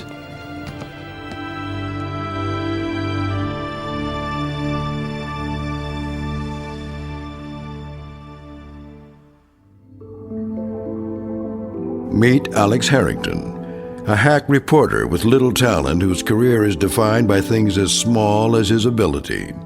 He's a man in search of the big story, and he's about to find it under the microscope that always shows the truth. A truth that can only be found between a shoreline of dreams and that deep blue ocean of fate, known as the Twilight Zone. And now, The Twilight Zone, and our story, The Nanobots, starring David Pasquesi, with Stacy Keach as your narrator.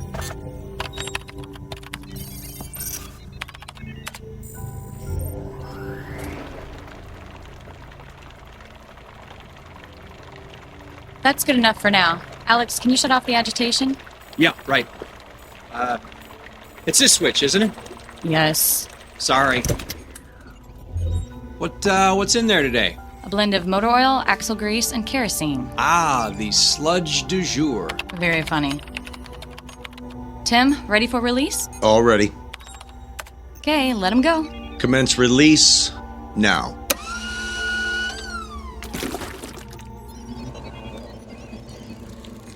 Why do they make that sound? We don't know. They just do. It usually starts after they start eating. And what exactly are they eating? We're not real sure, but if it's got petroleum in it, they eat it. No one seems to know much about anything around here. You're right, Alex. And for the record, you seem to be the most clueless man in the building. Okay, I'm gonna take a little break.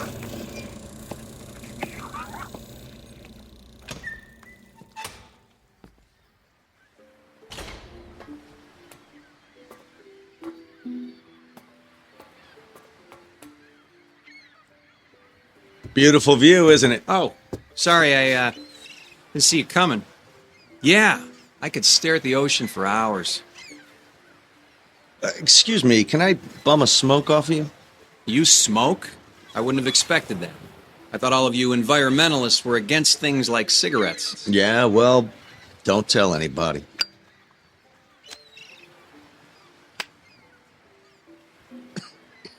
I thought so. You're not really a smoker, are you? I guess not. I just wanted to talk to you. Hey, you don't have to start smoking to talk to me. You don't seem to be real happy here at the lab? Hey, with the exception of this little balcony where I can steal a smoke, well, there's not a lot going on around here. I like it up here, too. You know, this used to be a naval observatory. It was built in the 30s. Oceanographers used to come up here and study wave action, riptides, and current. And now it's the designated smoking area. Actually, smoking isn't allowed anywhere on the property. Ha! Welcome to California. Some of the other grad students are wondering if you're going to stay on. I mean, you really seem dissatisfied about things. Yeah, well, after 4 weeks, I was hoping I would have made a little progress. Sorry about messing up those statistics. It's never really been a strong suit for me. That's okay. How long have you been working with Dr. Thompson? About a year now. Every graduate student wants to work with him. It's a chance to make a difference. Is that why you came to work for him? Yeah, something like that. Let me ask you something. Does he ever tell anyone anything about what's going on? Eventually. Eventually he's had to tell all of us a little bit about what he wants to do, and we've been able to understand pretty well the incredible potential for his technology. All we knew coming in was that he was working on a revolutionary new way to save the environment. And that was good enough for you to sign on? Hey, Graduate students rarely get any information about their assistantships. Did they tell you something more? No, I guess not. In fact, I know less than you do. Can you fill me in? Look, I'll tell you everything I know on one condition. I'm listening. Well, it's why I wanted to talk to you. Do you want to join us? Hey, in case you haven't noticed, I joined you a month ago. That's not what I mean. There's a group of us. We know what's going on here, and we've decided to take action. So you want to blow the lid off this operation? What are you talking about? All right, maybe I should slow down. What kind of action are you looking for? Okay. Maybe you should lose the cigarette. Right. I'll just hold it. Look, Dr. Thompson's a specialist in something called nanotechnology. It's small, microscopic robots that perform certain functions on a molecular level. Believe me, I'm familiar with it. Sorry, of course. That's why we're all here. Anyway, he's successfully developed microscopic robots that will consume oil in the ocean from oil spills. That much I figured out. You got any idea how they work? Yeah, I've seen them in action. They look like tiny metal spiders with a tube that extends from the center of their body. Creepy in an elegant sort of way. They're powered by the hydrogen and oxygen in water, and they attack petroleum-based materials and transform them into inert, harmless carbon dust. Then they feed on the carbon to reproduce themselves. Every nanobot reproduces itself by a factor of 2, and then those two move on to repeat the process. Yikes, that means they reproduce exponentially. Yeah, toss a handful of them on an oil spill, and in no time there are billions of them cleaning it up. So what action exactly are you and your group going to take? Dr. Thompson keeps delaying the project. Instead of applying for federal approval and implementation, he wants to shorten the lifetime of the bots. He wants to limit their functionality to a few hours, but he won't tell us why. So he's trying to dumb them down. Doesn't sound all that profitable. Actually, it's quite the opposite. He keeps saying it's not about profit, but we've figured it out. He's backed by some shady characters. We've seen them at the lab a few times. We think they're connected to oil companies, and it's all about the money. Who exactly is we? I can't say, other than it's a small group of us. We've been working together for a while, and we don't like what we see. So you sit around, have a few beers, and diss the doc? That could affect your grade. It's not about graduate school anymore. It's about justice. It's about the crime of big business. They make money polluting the oceans, and now they're going to make money cleaning it up. Typical big business, big government, big corporations. If Dr. Thompson can make the bots only last a few hours, they could corner the market and maintain exclusive access to the technology and total control. But if the nanobots were allowed to reproduce without limit, well, then it would be a sustainable resource that no one could really own or control. Well, you know, there is something to be said for return on investment. It's not like all this equipment, buildings, and staff are free. This isn't about money. This is about saving the oceans. I don't know how to tell you this, kid, but there's a lot more wrong with this planet than just oil spills. Yeah, but this is not just about oil spills. His nanobots don't just consume petroleum, but petroleum byproducts. What did you just do? I flicked my cigarette off the cliff. Hey, don't worry about a fire. That's the ocean down there. That's just the point. That's the ocean. You're no different than the rest of them. Do you realize the importance of that current down there? A current that comes down from the Sea of Japan, it circles the entire Pacific Ocean, and it's formed an eddy between Hawaii and the west coast of North America. You get worked up pretty easy, don't you? Hey, calm down. It's just a cigarette butt, and that's a big ocean. A big ocean with a big current that's going to take the petroleum-based fiber in your cigarette filter to a large and growing continent of garbage at the center of that eddy in the Pacific. You know, I heard about that. A magazine did a piece on it. Miles and miles wide and 300 meters deep, an island of garbage. A floating raft of plastic bottles, old fishing nets, thick slicks of oil, and probably more than a few of your cigarette butts. So one more is not going to hurt, right? No. In fact, look, I'll flick the cigarette out there too. That's not going to hurt either. Not today, not anymore, not after what's going to happen in the next few hours. Why is it I don't like the sound of that? You will. In fact, it'll make you wish you had joined us. What exactly did you want me to join? Right now, there's a group headed for that garbage continent. They took the lab's research boat in the middle of the night, and they're less than half a day away from Garbage Island. Just a few hours away from a new world, a clean ocean, and a solution that won't be controlled by robber barons and oil men. What did you do? The nanobots are about to have their first meal.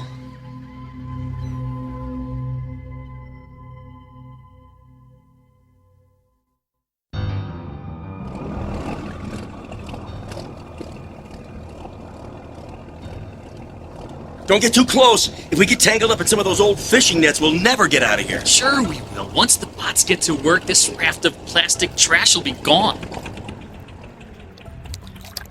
Look at the size of this thing. You can't even see the other side of it. How should we do this? Well, we've got the nanobots in these 3 test tubes, and if we throw them out on the plastic, the tubes will break and the bots will get to work. But what if the test tubes don't break? I mean, that's a big raft of plastic out there. It's not like we're throwing these things on rocks. Yeah, I didn't think of that. All right, you know what? Open the tubes, and they'll spill out when they land. Let's do this. Okay, you ready? Yeah. All right, on 3. 1, 2, 3. Oh, one of them broke for sure. It doesn't even matter. All you need is one of those things to hit the water and find some plastic, and it'll start duplicating. Is anything happening? I don't think it's working. Wait. Do you hear what I hear? Yeah! Go, bugs, go! Look! There's a hole starting to grow right where I threw my test tube. Yeah, there's another one over there. The plastic's just dissolving away. Hey, guys, let's crank up the engines and get out of here. Mission accomplished. Yeah!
So, Mr. Harrington, you've decided to leave the lab. It's not going to look good on your resume, you know? You know, Dr. Thompson, this is going to do more for my resume than you could imagine. You see, I'm not a graduate student. That comes as no surprise. I always thought you were a little old for this position.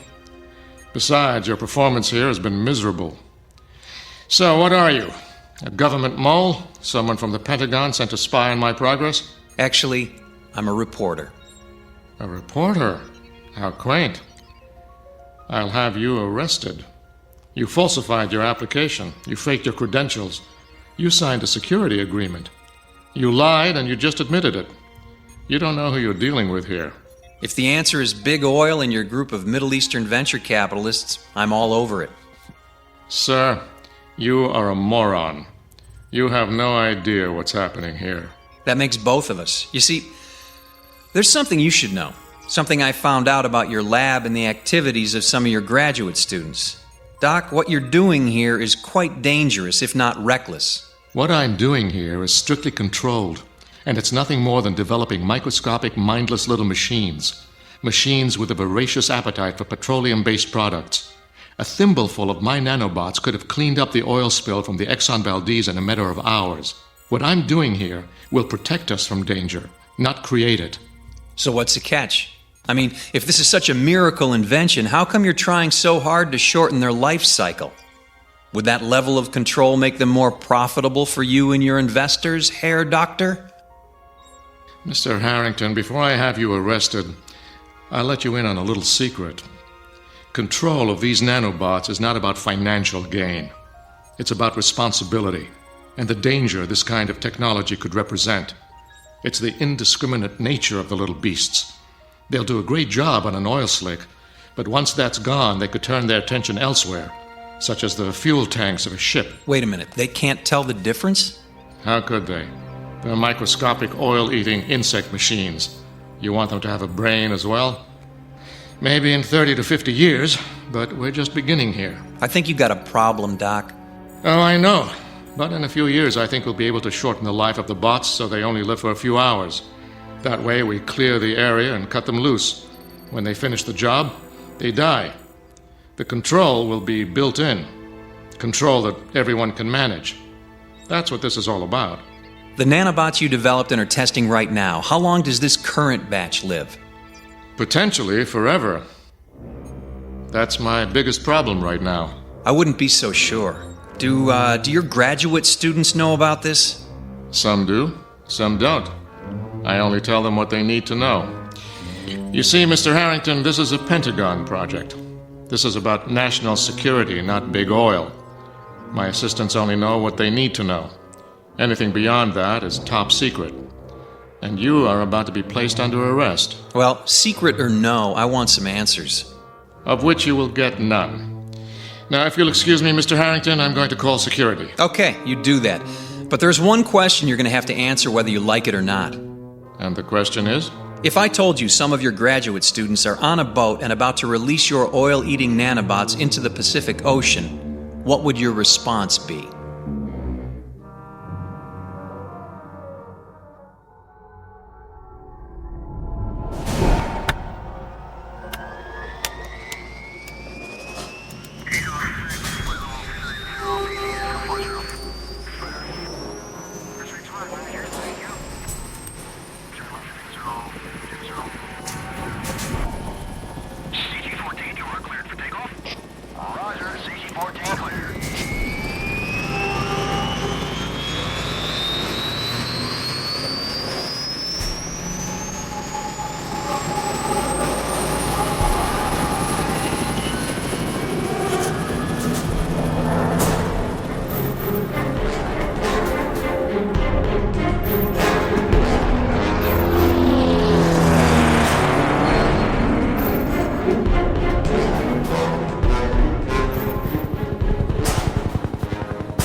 Mr. Harrington, are you sure they're headed for the Central Pacific?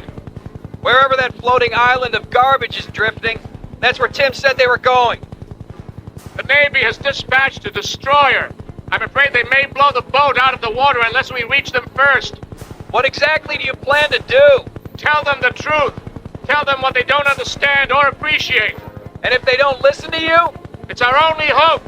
If the boat is blown up, the nanobots will not be affected. The Navy won't listen. This is our only chance to stop them.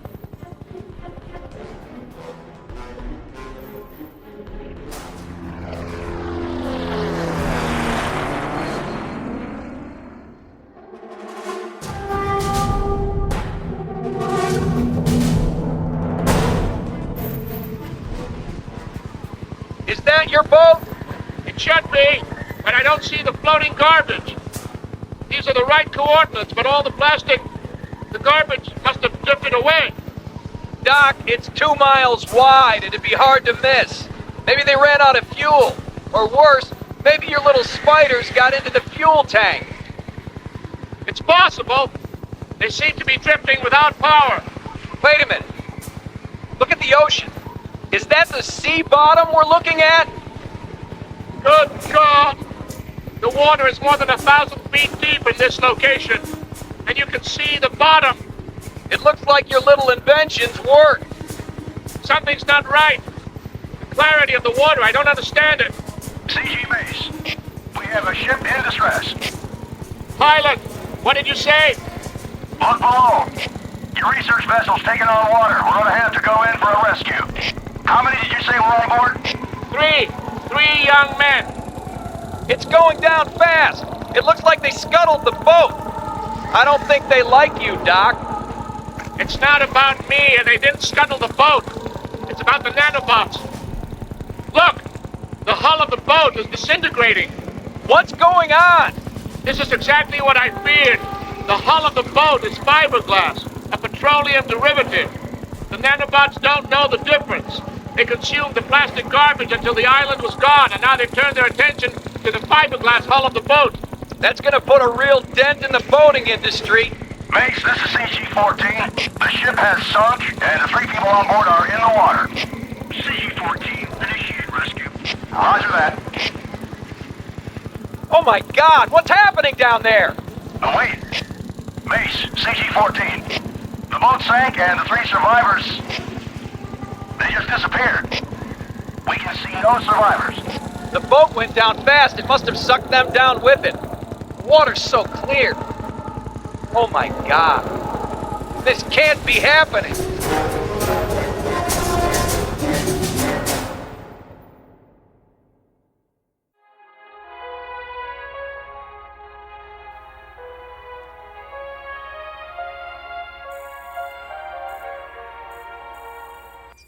We interrupt this broadcast to bring you a special report. The United States Coast Guard has announced that thousands of distress calls have been received across the Pacific Rim in the last 48 hours. According to the Department of Homeland Security, the alert status in the United States is code red, as a combined Navy, Coast Guard, and international effort has been assembled to deal with the crisis. Latest reports indicate that numerous ships, yachts, and pleasure craft have sunk unexpectedly and abruptly along the entire Pacific coastline. All watercraft are being ordered to stay in port, with the exception of naval vessels involved in the search and rescue efforts. Stay tuned for further reports.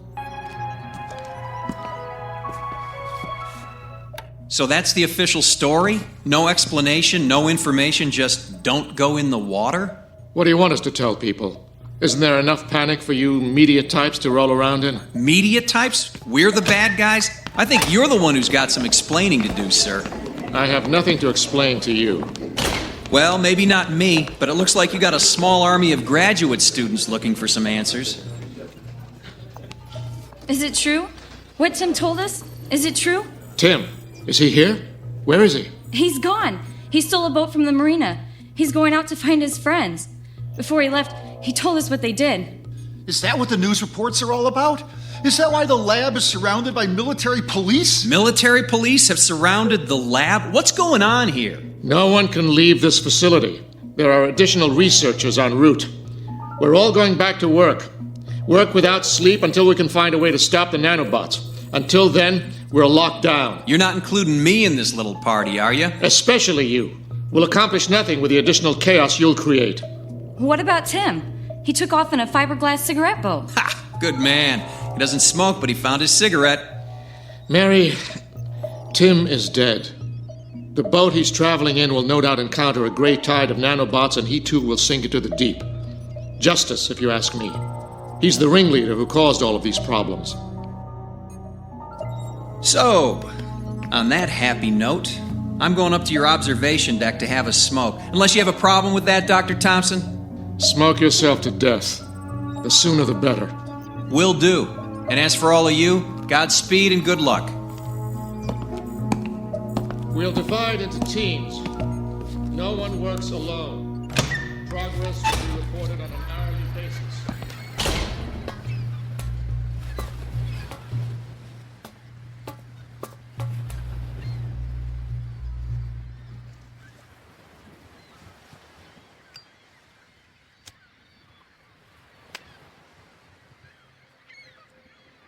Excuse me.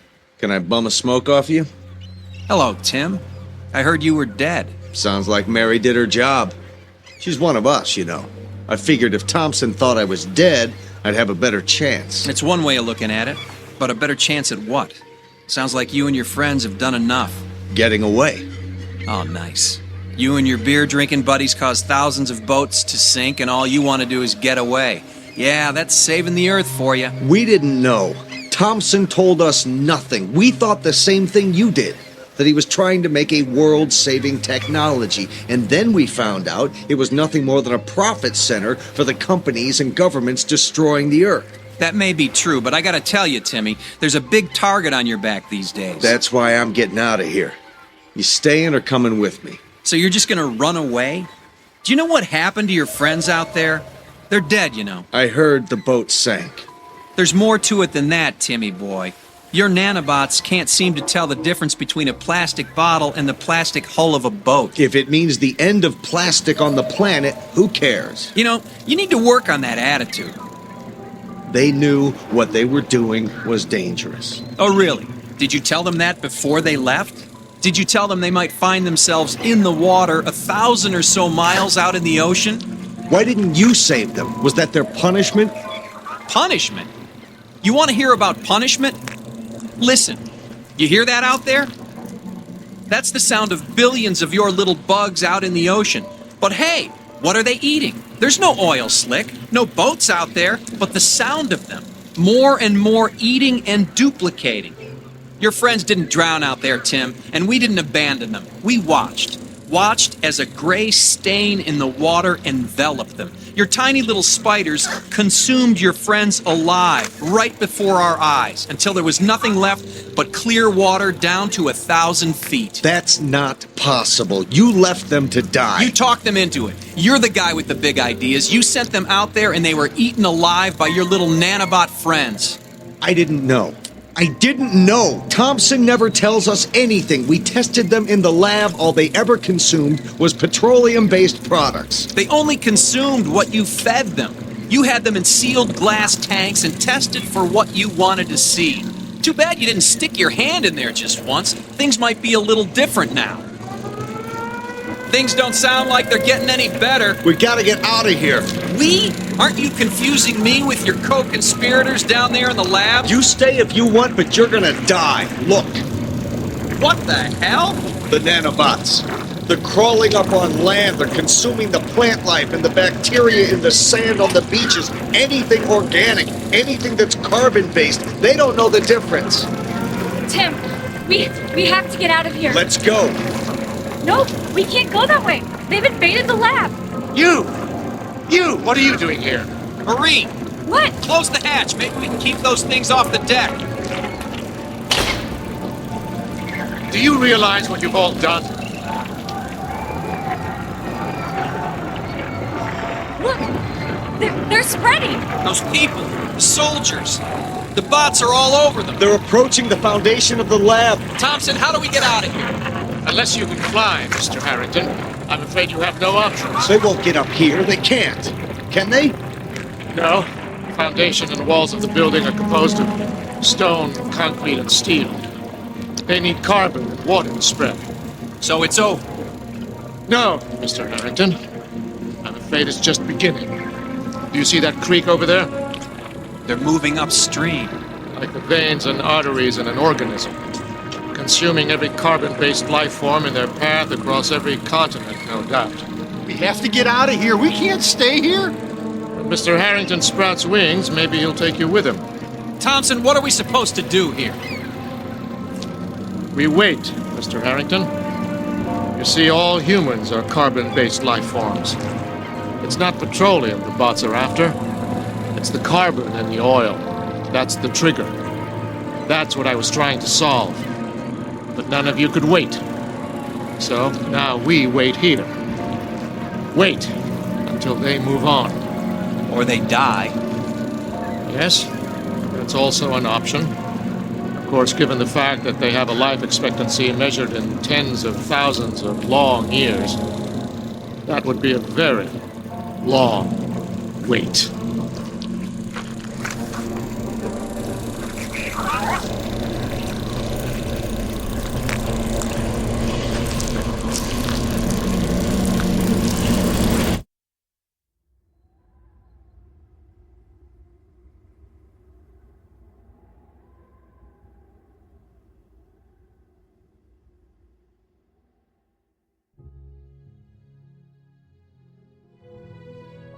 The planet must be saved, and a small group has found the answer.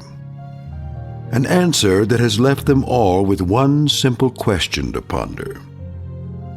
Will we find solutions to our problems, or create greater problems with our solutions? No one can tell except for a desperate collection of people standing alone in that land of unintended consequences known as the Twilight Zone.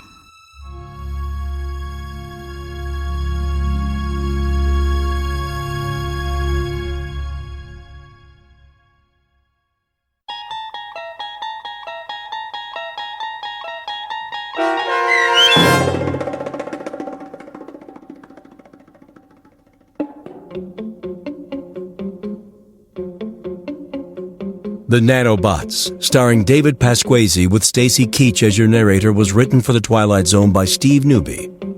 Heard in the cast were Christian Stolte, David Darlow, Joby Cerny, Lisa Wolfe, Doug James, Bree Swartz, Steve Newby, and Carl Amari. The producers of The Twilight Zone wish to thank CBS Enterprises and the Rod Serling Estate for making this series possible. This copyrighted radio series is produced and directed by Carl Amari for Falcon Picture Group. Sound design, custom Foley effects, recording, and editing are produced in the Cerny American Sound to Picture Theater by sound designers Craig Lee, Bob Benson, Todd Beyer, and Tim Cerny. Music for The Twilight Zone is provided by CBS and American Music Company Incorporated, New York. To learn more about the Twilight Zone radio dramas and to download episodes, including 3 free episodes on our homepage, visit our official website at twilightzoneradio.com. Doug James speaking.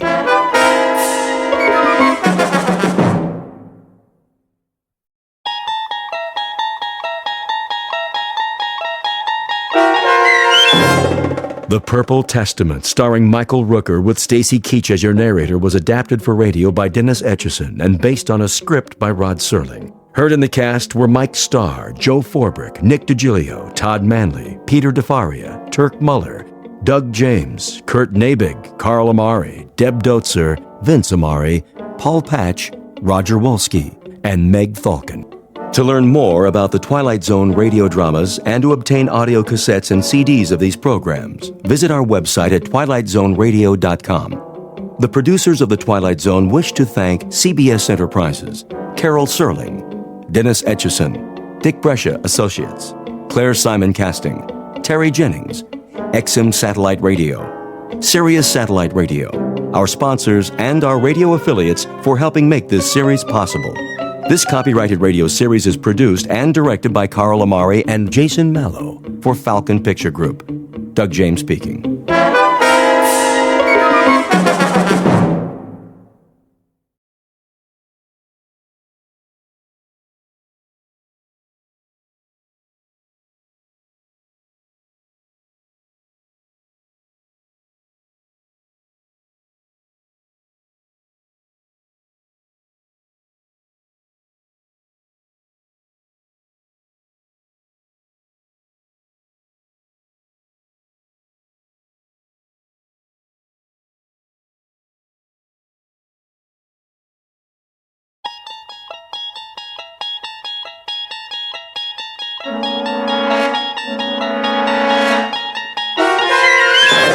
There is a fifth dimension beyond that which is known to man.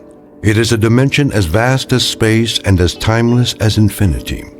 It is the middle ground between light and shadow, and it lies between the pit of man's fears and the summit of his knowledge. This is the dimension of imagination. It is an area which we call the Twilight Zone.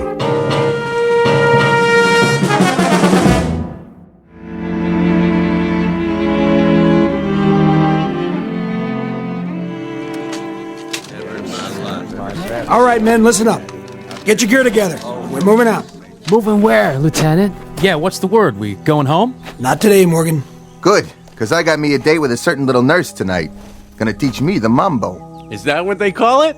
Now, don't you go talking about my fiancée. Can it, fellas? The trucks will be here in a few minutes. Oh, I get it. We're going to Manila for some R&R. Ain't that right, Lieutenant? Man, those nightclubs. Hey, they still got nightclubs in Manila? I hear they do. But first, we're gonna have to secure the road. Enemies dug in pretty good. Ain't that something? Just like they own the place. Weapons check. Extra clips, grenades. If you need more, tell the sergeant. You heard the man. Right here. I want to see full belts on everybody. This is the one that counts. Sir? Yeah, Horton? You gonna make it back tonight? What? Our lights out. Oh, listen to him. Scared of the dark. Watch out, Horton. The cooties will get you. I just mean, well, that nurse. She's sort of expecting me. You should see her, sir. Brown hair, blue eyes. Yeah, don't worry about it. We'll be back in time for chow. Every last one of us. All right, fall in.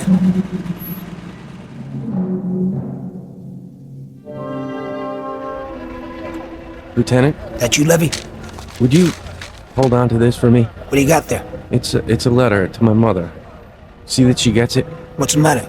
Can't you mail it yourself? Yes, sir. I just thought you could take care of it for me.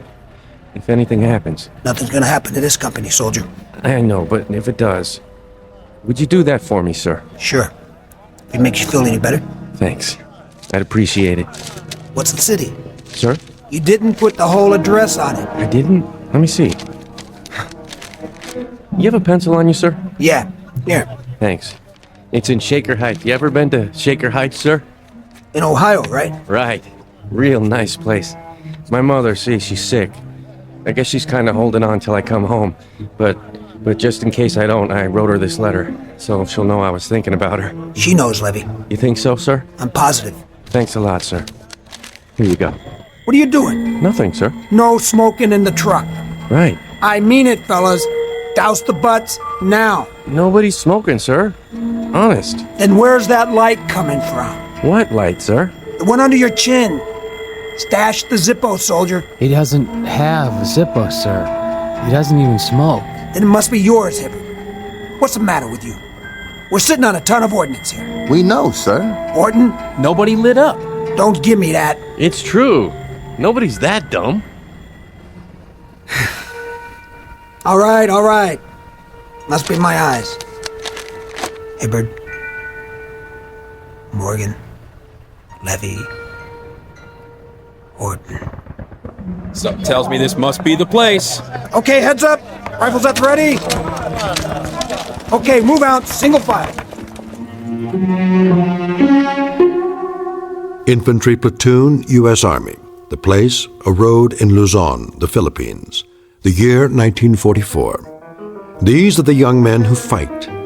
Despite their nervous jokes, there is an element of brutal sameness about these faces. They're dirty, desperately tired, hollow-eyed, each showing the aftermath of shock and violence, etched with fatigue and colored with the backwash of fear. As if some omniscient painter had mixed a tube of oils that are at once earth-brown, dust-gray, blood-red, beard-black, and the yellow-white of exhaustion, with these men as the models. For this is the province of combat, and these are the faces of war. But even here in this time and place, expect the unexpected, because this particular platoon has just crossed enemy lines to fight for their lives in the Twilight Zone.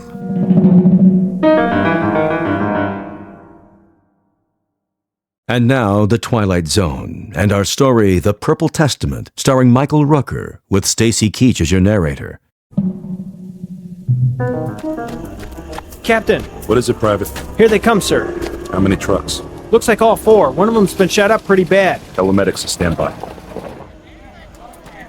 Let's go, one at a time. Give me a hand, will you, Sarge? Oh, my leg. Easy, son. I got you. Rough out there, Sergeant? Yeah. Ain't it a crummy night? Smoke? Why not? How's the road? Open all the way now. The bridge? We got the bridge. Whatever they wanted it for. They got naval guns stuck in the ground and they're zeroed in on the town. But that bridge, it gets it every 3 minutes. If the general wants to know where the enemy fleet is, tell him it's dug in on the road to Manila. Excuse me, sir, I gotta see to the wounded. Sergeant? Yes, sir? How many did we lose? Lots of wounded. Maybe 10, 12. 4 dead. Who? Hibbard, Orton, Morgan, and Levy. Sergeant, bed the men down. Right, sir. And check with the mess sergeant. Make sure there's hot coffee and a meal for everybody. If they're not hungry, make them eat anyway. Hey, company. First platoon. Inside. Fitz. Sir. I got a bottle of Philippine tuber in my tent. It ain't Johnny Walker, but you'd be surprised what it does for a man's outlook. Come on. Pull up an orange crate. Okay. Take the cup. I'll drink out of the bottle. Thanks. Cheers. Cheers. Bum day, huh, Fitz? Yeah. 4 dead in 2.5 hours. 12 wounded. And the 4. Anything special about the 4? Special? How do you mean? Just that, well, we've lost that many before. And we've lost 8 and 10. I know. But you're taking it hard this time. It's always hard. Oh, harder than usual. I thought there might be something special about them. There were 4 kids, all under 22. Does it have to be any more special than that? No, it doesn't. This time it really got to you. More than I've ever seen. I'd like to know why. You're a perceptive man. It's a mark of a good officer, isn't it? Warding off trouble by anticipating it. You gonna give me trouble? I don't think so, Fitz. You're a good officer. You got guts and brains. But something's gotten to you. I told you I'd like to know what it is. Why don't you start with this? What do you have there? Something I wrote down. Read it. Hibbard, Horton, Morgan, and Levy. So? You tell me. Who are they? 4 KIAs. Yeah. That's what they are. Or were. Killed in action. Luzon PI, 13th June 1944. I still don't get it. You want to know what's gotten into me? Well, I'll tell you, Captain. What's gotten into me is that I... You what? I wrote those names down today. This afternoon. I wrote them down before we left. So? Why'd you write their names down, Fitz? We had a weapons check. Then we got on the trucks. We were on our way to the bridge, and I looked at their faces. Those 4 faces. One at a time. Go ahead. I looked around at 44 faces. When I got to these 4, I looked around at all of them. A light. A light? Shining on their faces. First it was Levy, then the others. One by one. I thought somebody had a cigarette lighter around. Then I realized it wasn't that kind of light. What are you talking about? I can't describe it to you. It doesn't fit anything I'd ever seen. I just looked into their faces and I saw that light. And I knew this was their last day. I knew they'd get it. Oh, come on. I'm telling you, I knew. There wasn't any doubt. None at all. Driving up that highway, I was in their truck. All 4 of them were sitting across from me. Some coincidence, huh? And then the light. The same odd light. It moved across their faces, one by one, completely separate from the others. It didn't touch anybody else. As if somebody had a flashlight or a searchlight or something, and it had picked out those 4 faces. And I knew. I just knew. That's a funny thing, all right. I'll give you that. But for now, maybe you ought to just pack it in. Get some sleep. No, I don't think I can sleep. All I can do is keep wondering. Is this the way it's gonna be from now on? Huh? if every time I stand in front of a platoon, ready to take them up, am I going to look down the line and tell which ones aren't coming back? No, thanks, but no thanks. Finish your drink. What's in the bottle? I told you. Local brew. Lousy stuff. The kind of stuff that can make you sick.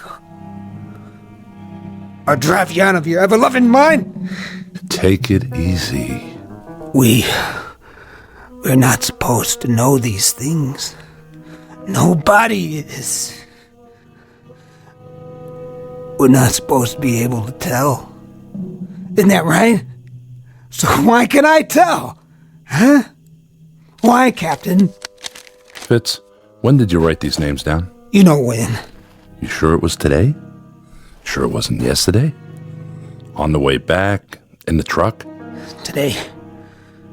This afternoon. That's when I wrote them down. I swear. That's when I wrote them down. Nurse? Be right there, Private. I can't feel my leg. I'll get your medication. Hurry, will you? Can't we do something about this man's leg? He's scheduled for surgery. We can only take one at a time. Nurse! Just a minute. Nurse, please. Hey there, Captain. Miller? How you doing? Oh, pretty good, sir, I guess. He's on the mend, Captain. Good job, Janie. Keep it up. Well, we're doing the best we can, sir, but we need more cots. I'll tell Sergeant Gunther. See if we can requisition some. That would be a godsend.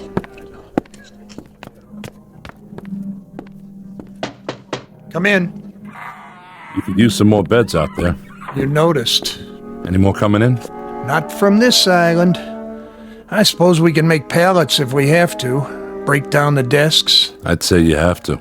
If it weren't for this schoolhouse, we'd be set up in a tent in the jungle. At least we've got a roof over our heads. But when it comes to sterile conditions, the proper supplies, you can see what we're dealing with. We haven't come that far from the Civil War. These men are lucky not to get gangrene. One day this war will be over, Sergeant. Till then, you're doing all you can. I know it, and you know it. Look at them out there. So many young men. All we can do is airlift the worst cases, sew up the rest, and send them back to fight again. I'm sworn to do no harm, but how can I promise that? We don't know what to expect, how many casualties we'll get each day. Unless, of course, your Lieutenant Fitzgerald is right. He believes it. And if you'd heard him, you'd almost believe it yourself. How is he? Well, he took those pills to help him sleep, but I don't know if that's going to do it. I don't know either, Captain Riker. What do you make of it? Well, I'll be frank. The things you've told me are beyond my experience. I'd say he's delusional.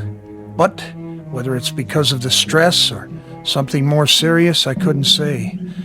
I'm no head shrinker. Did you look at his records? I've never been wounded. No symptoms of battle fatigue or anything like it till now. Why he should get an idea like this all of a sudden, I couldn't tell you. For the time being, you might want to pull him in while I run some tests. I'd appreciate that.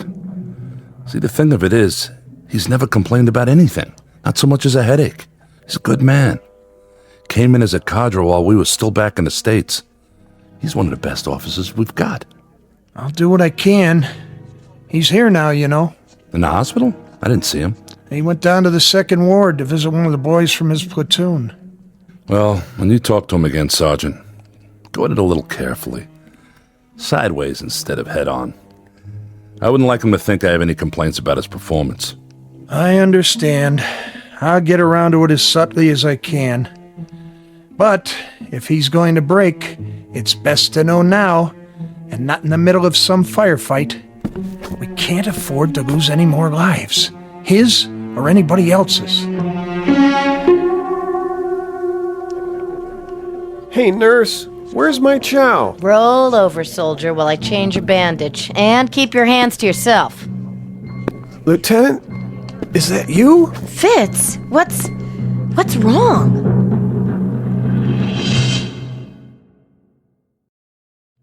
What's wrong, Fitz? Nothing. But you look so pale. Where's Smitty? Down here, Lieutenant. He's gonna be all right. We put his arm in a cast. It should heal just fine. You gonna be here for a while, Janie? Are you kidding? I want to talk to you before I leave. Well, just holler like everybody else. I'm not going anywhere. How's the rest of the guys, Lieutenant? Hey, okay? Oh, that's great. Yeah, well, Porky took a piece of shrapnel in his finger. But you know Porky. That's about as bad as he ever got. I'll bet he belly ached a lot, though, didn't he? Just a little. That's one lucky kid, huh? Yeah, that he is. And you didn't come out so bad yourself. I guess not. Except I can't scratch myself with my arm up like this. Then you'll just have to call the nurse. That's not so rough, is it? No, not as long as it's Janie. Yeah, get you all patched up and you'll be as good as new. Ready to head home before you know it. That won't be too hard to take. No, sir, sure won't. Your cigarette went out. Here, let me light it for you. No, thank you, sir. No? Can you just lay it down for me? I won't be needing it for a while. Sure. I'll just put it here in the ashtray for you. Thanks. Look, Smitty, I got a couple things I gotta do. I'll come by later, okay? You take it easy here. Will do, sir. Anything you want? You got enough to read? Yeah, all I need. Okay. Take care now. Thanks for coming, Lieutenant. I'm glad I got to say goodbye. Oh, no, not Smitty. You dropped your lighter. Something the matter? What? No. Nothing. I'll be seeing you. Goodbye, Smitty. You okay, Lieutenant? Yeah, fine. I'm okay. Help me get him to a cot. I said I'm okay. I just got a little dizzy there for a minute. Are you sure? I'm sure. Thank you, Meg. I've got him. What's all the fuss about? You better take it slow, mister. All I need is a little sleep. A little? You look like you haven't slept in I don't know how long. My lighter. Right here. I want you to lie down for a while. I don't have time. You're pale and your pulse isn't that great. You need to rest. What do I have to do? Write you a note for the teacher? I'm fine. Janie. What? I wanted to tell you... I wanted you to know that. Save it. Go back to the barracks if you don't want to stay here. But do me a favor. Get off your feet. Listen, that boy in my platoon, Orton. Please, Fitz. He was a good guy. I know. He was looking forward to seeing you last night. That's all he talked about. He thought you were special. Very special. Soldier? Not now. I just wanted you to know. You are special. You were probably the last thing on his mind. Did he suffer? It was a landmine. Oh, no. He never knew what hit him. He didn't feel any pain, I swear. Soldier, I got your pill. Wake up. Oh, Fitz, that poor sweet kid. Get the doctor. This man does not have a pulse. Smitty. Bring me a shot of adrenaline. It's too late. No, it's not. What do you know about it? I said get me. Forget it, Janie. He's dead. No, it can't be. Oh, not another one. Please, God. They go awful quick sometimes, just like that. Awful quick. Morning, Fitz. Captain. How are you, something happened? I was down seeing Smitty. I know. I read his tag. Doc says he's gonna be okay now. No, he isn't. What are you talking about? It's only a broken arm. That's all that showed. Are you a doctor now? I took a look at his face. I took one look. And I knew. Come off it, Fitz. And then, a minute later, he was gone. What? Go ahead. Take a walk downstairs if you don't believe me. Same thing? Same thing. The look. The light or whatever it is. Yeah, I saw it. I knew, Captain. Fitz, I can't explain this, but... I don't want you to explain it. How can anybody explain it? How can anybody? I want you to believe it. Captain, that's all. That's all I want. I want you to believe. I just want you to believe. Yes? Bed 5, Sergeant. What, nurse? He just died. I'll be right down. For what? Fitz. There's nothing to see now. Except the body. He's dead. And I knew he was going to die. That's nonsense. Is it? I read it on his face. I've read it just as clearly as if somebody had painted it there. Go on, I'll be there in a minute. Yes, sir. You knew, Lieutenant? I told you. He thinks... You bet I knew. Really, Fitz. Tabbed 4 men yesterday. I knew they were going to get it too. But that would be extremely odd. Don't you agree, Lieutenant? Odd? Is that what you call it? Odd is when you go 30 days on the line without losing a man. Odd is when you march 25 miles and you don't get a blister. Now you're talking odd. That's odd. This isn't odd, Gunther. This is more like a nightmare about a dog-face officer who can see death on people's faces. A lousy dog-face line officer who'd just like to give back the power to whoever or whatever gave it to him. Or a dog-faced line officer who's cracking under the strain of having seen too much and done too much and felt too much and finally starts to crack from the weight of it. I'm 5 for 5 now. We deal in facts here. How many coincidences does it take to add up to a fact? How many men do I have to tag as least likely to succeed before somebody starts listening? How many more faces do I have to look into? You're not being rational. No. Then answer me this. What I'd like to know is, what's it take before people realize that somewhere along this line I picked up a talent they don't teach at OCS because I just got promoted? What I am now is a kind of recording clerk for the Grim Reaper. Come with me, Fitz. Let's go back to quarters. Okay, sure. Why not? But there is one thing you might do for now. While you're waiting and scratching and calling in the psychiatrist, just put some tape over my eyes. Or just poke them out right now. Go ahead, just do something so I won't be able to see. Just make it so I don't have to look at any more faces.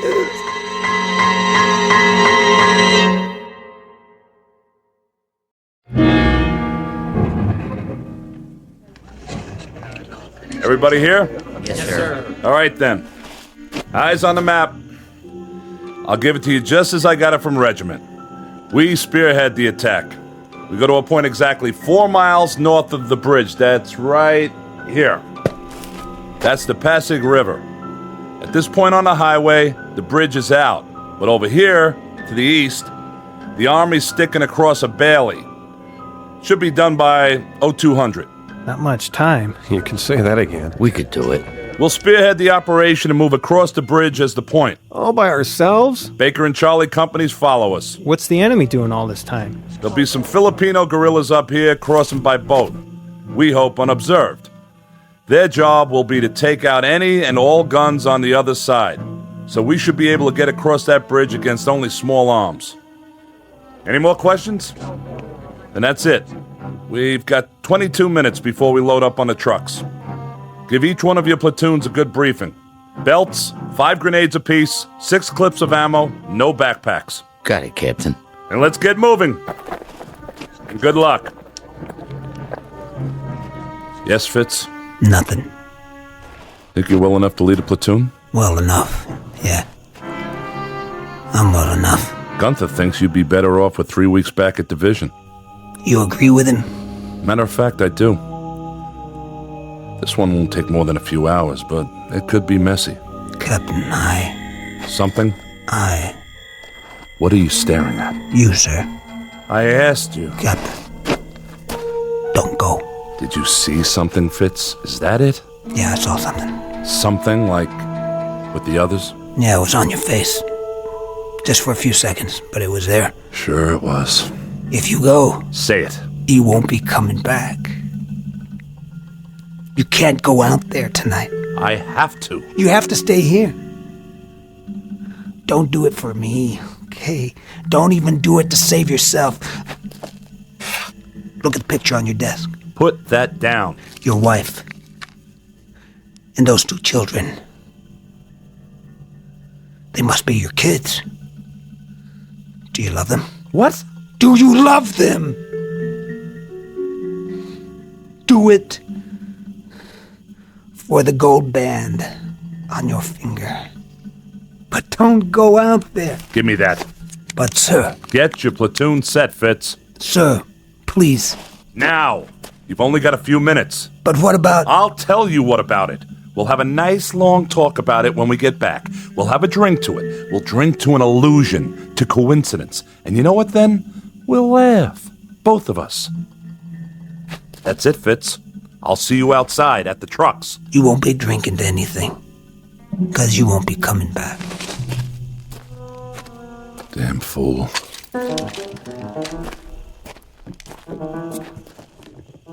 Marie, don't you worry about me. He doesn't know what he's talking about. I promise.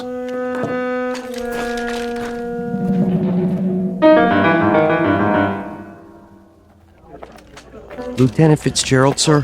What is it, Freeman? Well, sir, everybody says you can tell. Who says that? All the guys. They say you know who's gonna get it and who isn't. Well, how about it, Lieutenant? Give us a break. Come on, Lieutenant, please. Come on, Lieutenant, please. It ain't fair, you knowing and not telling us. Freeman, knock it off! Forget about it, okay? Somebody started a wild gag. Somebody's gonna get burned for it, but good. Take it from your captain, nobody in this company's a mind reader, including Lieutenant Fitzgerald. Isn't that right? That's right, sir. Okay, boys. Let's hop.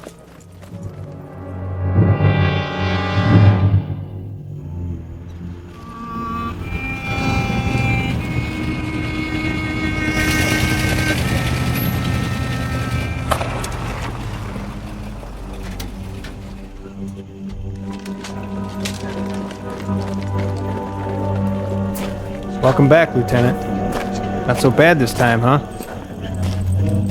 What's eating him? Sir? At ease, Fitz. I just came around to congratulate you boys on a good job. Thank you, sir. Cigar? Not for me. All the odds fell in on our side. Those guerrillas did a right handy job on the guns. You just walked right across, didn't you? Right across. Well, that's fortunate. You know, there must have been at least 6 or 7 25s that the Air Force picked out. If those guns had been operational, that would have been the longest bridge you've ever been on. Or the shortest. Sniper fire, that's all you had, wasn't it? Yes, sir. Sniper fire.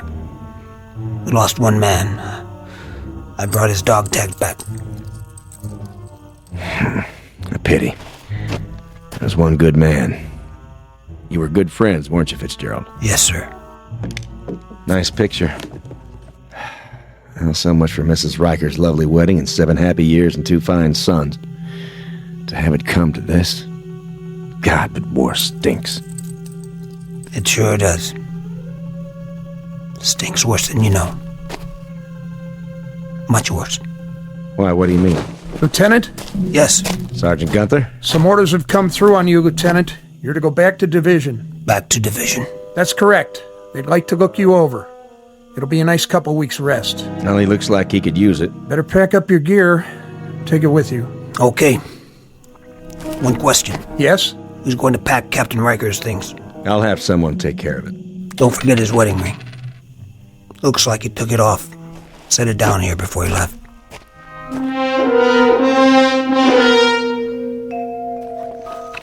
Going somewhere, Lieutenant? Yeah, somewhere.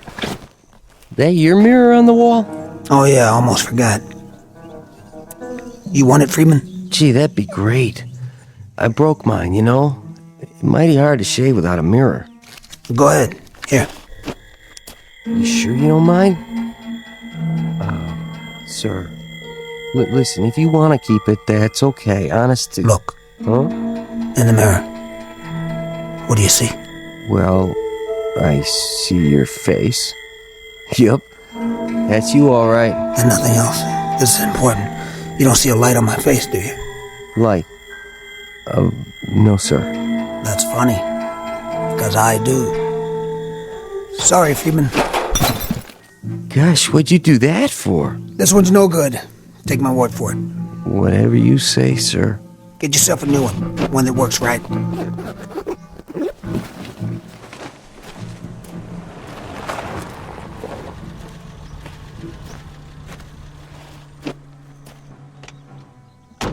Lieutenant Fitzgerald. Yeah. Ambulance is leaving now, sir, for division. Oh, right. This your bag, sir? What? Yeah. Yes, that's my bag. Can I put it in the ambulance for you, sir? Thanks. Whenever you're ready, sir. We're all set. I'm ready. You can ride up front with me, sir. Plenty of room. Thank you. You going back to division? Yes, sir. Taking the Cavite Road? I got to, sir. The bridge is out on the highway. Yeah, that's what I figured. Well, engineers think they spotted some mines just a mile up the road. Haven't had a chance to dig them out yet, so take her careful and stay close to the shoulder. Yes, sir. Thank you, sir. You might as well get comfy, Lieutenant. It's about a 4-hour ride. Is it? I doubt it.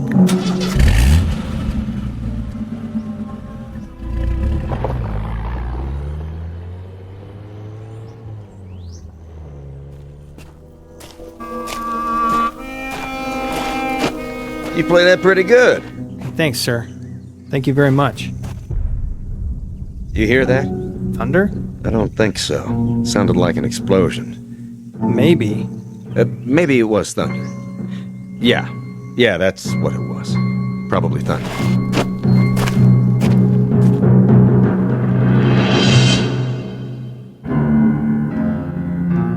From William Shakespeare, Richard III, a small excerpt. The line reads, "He has come to open the purple testament of bleeding war."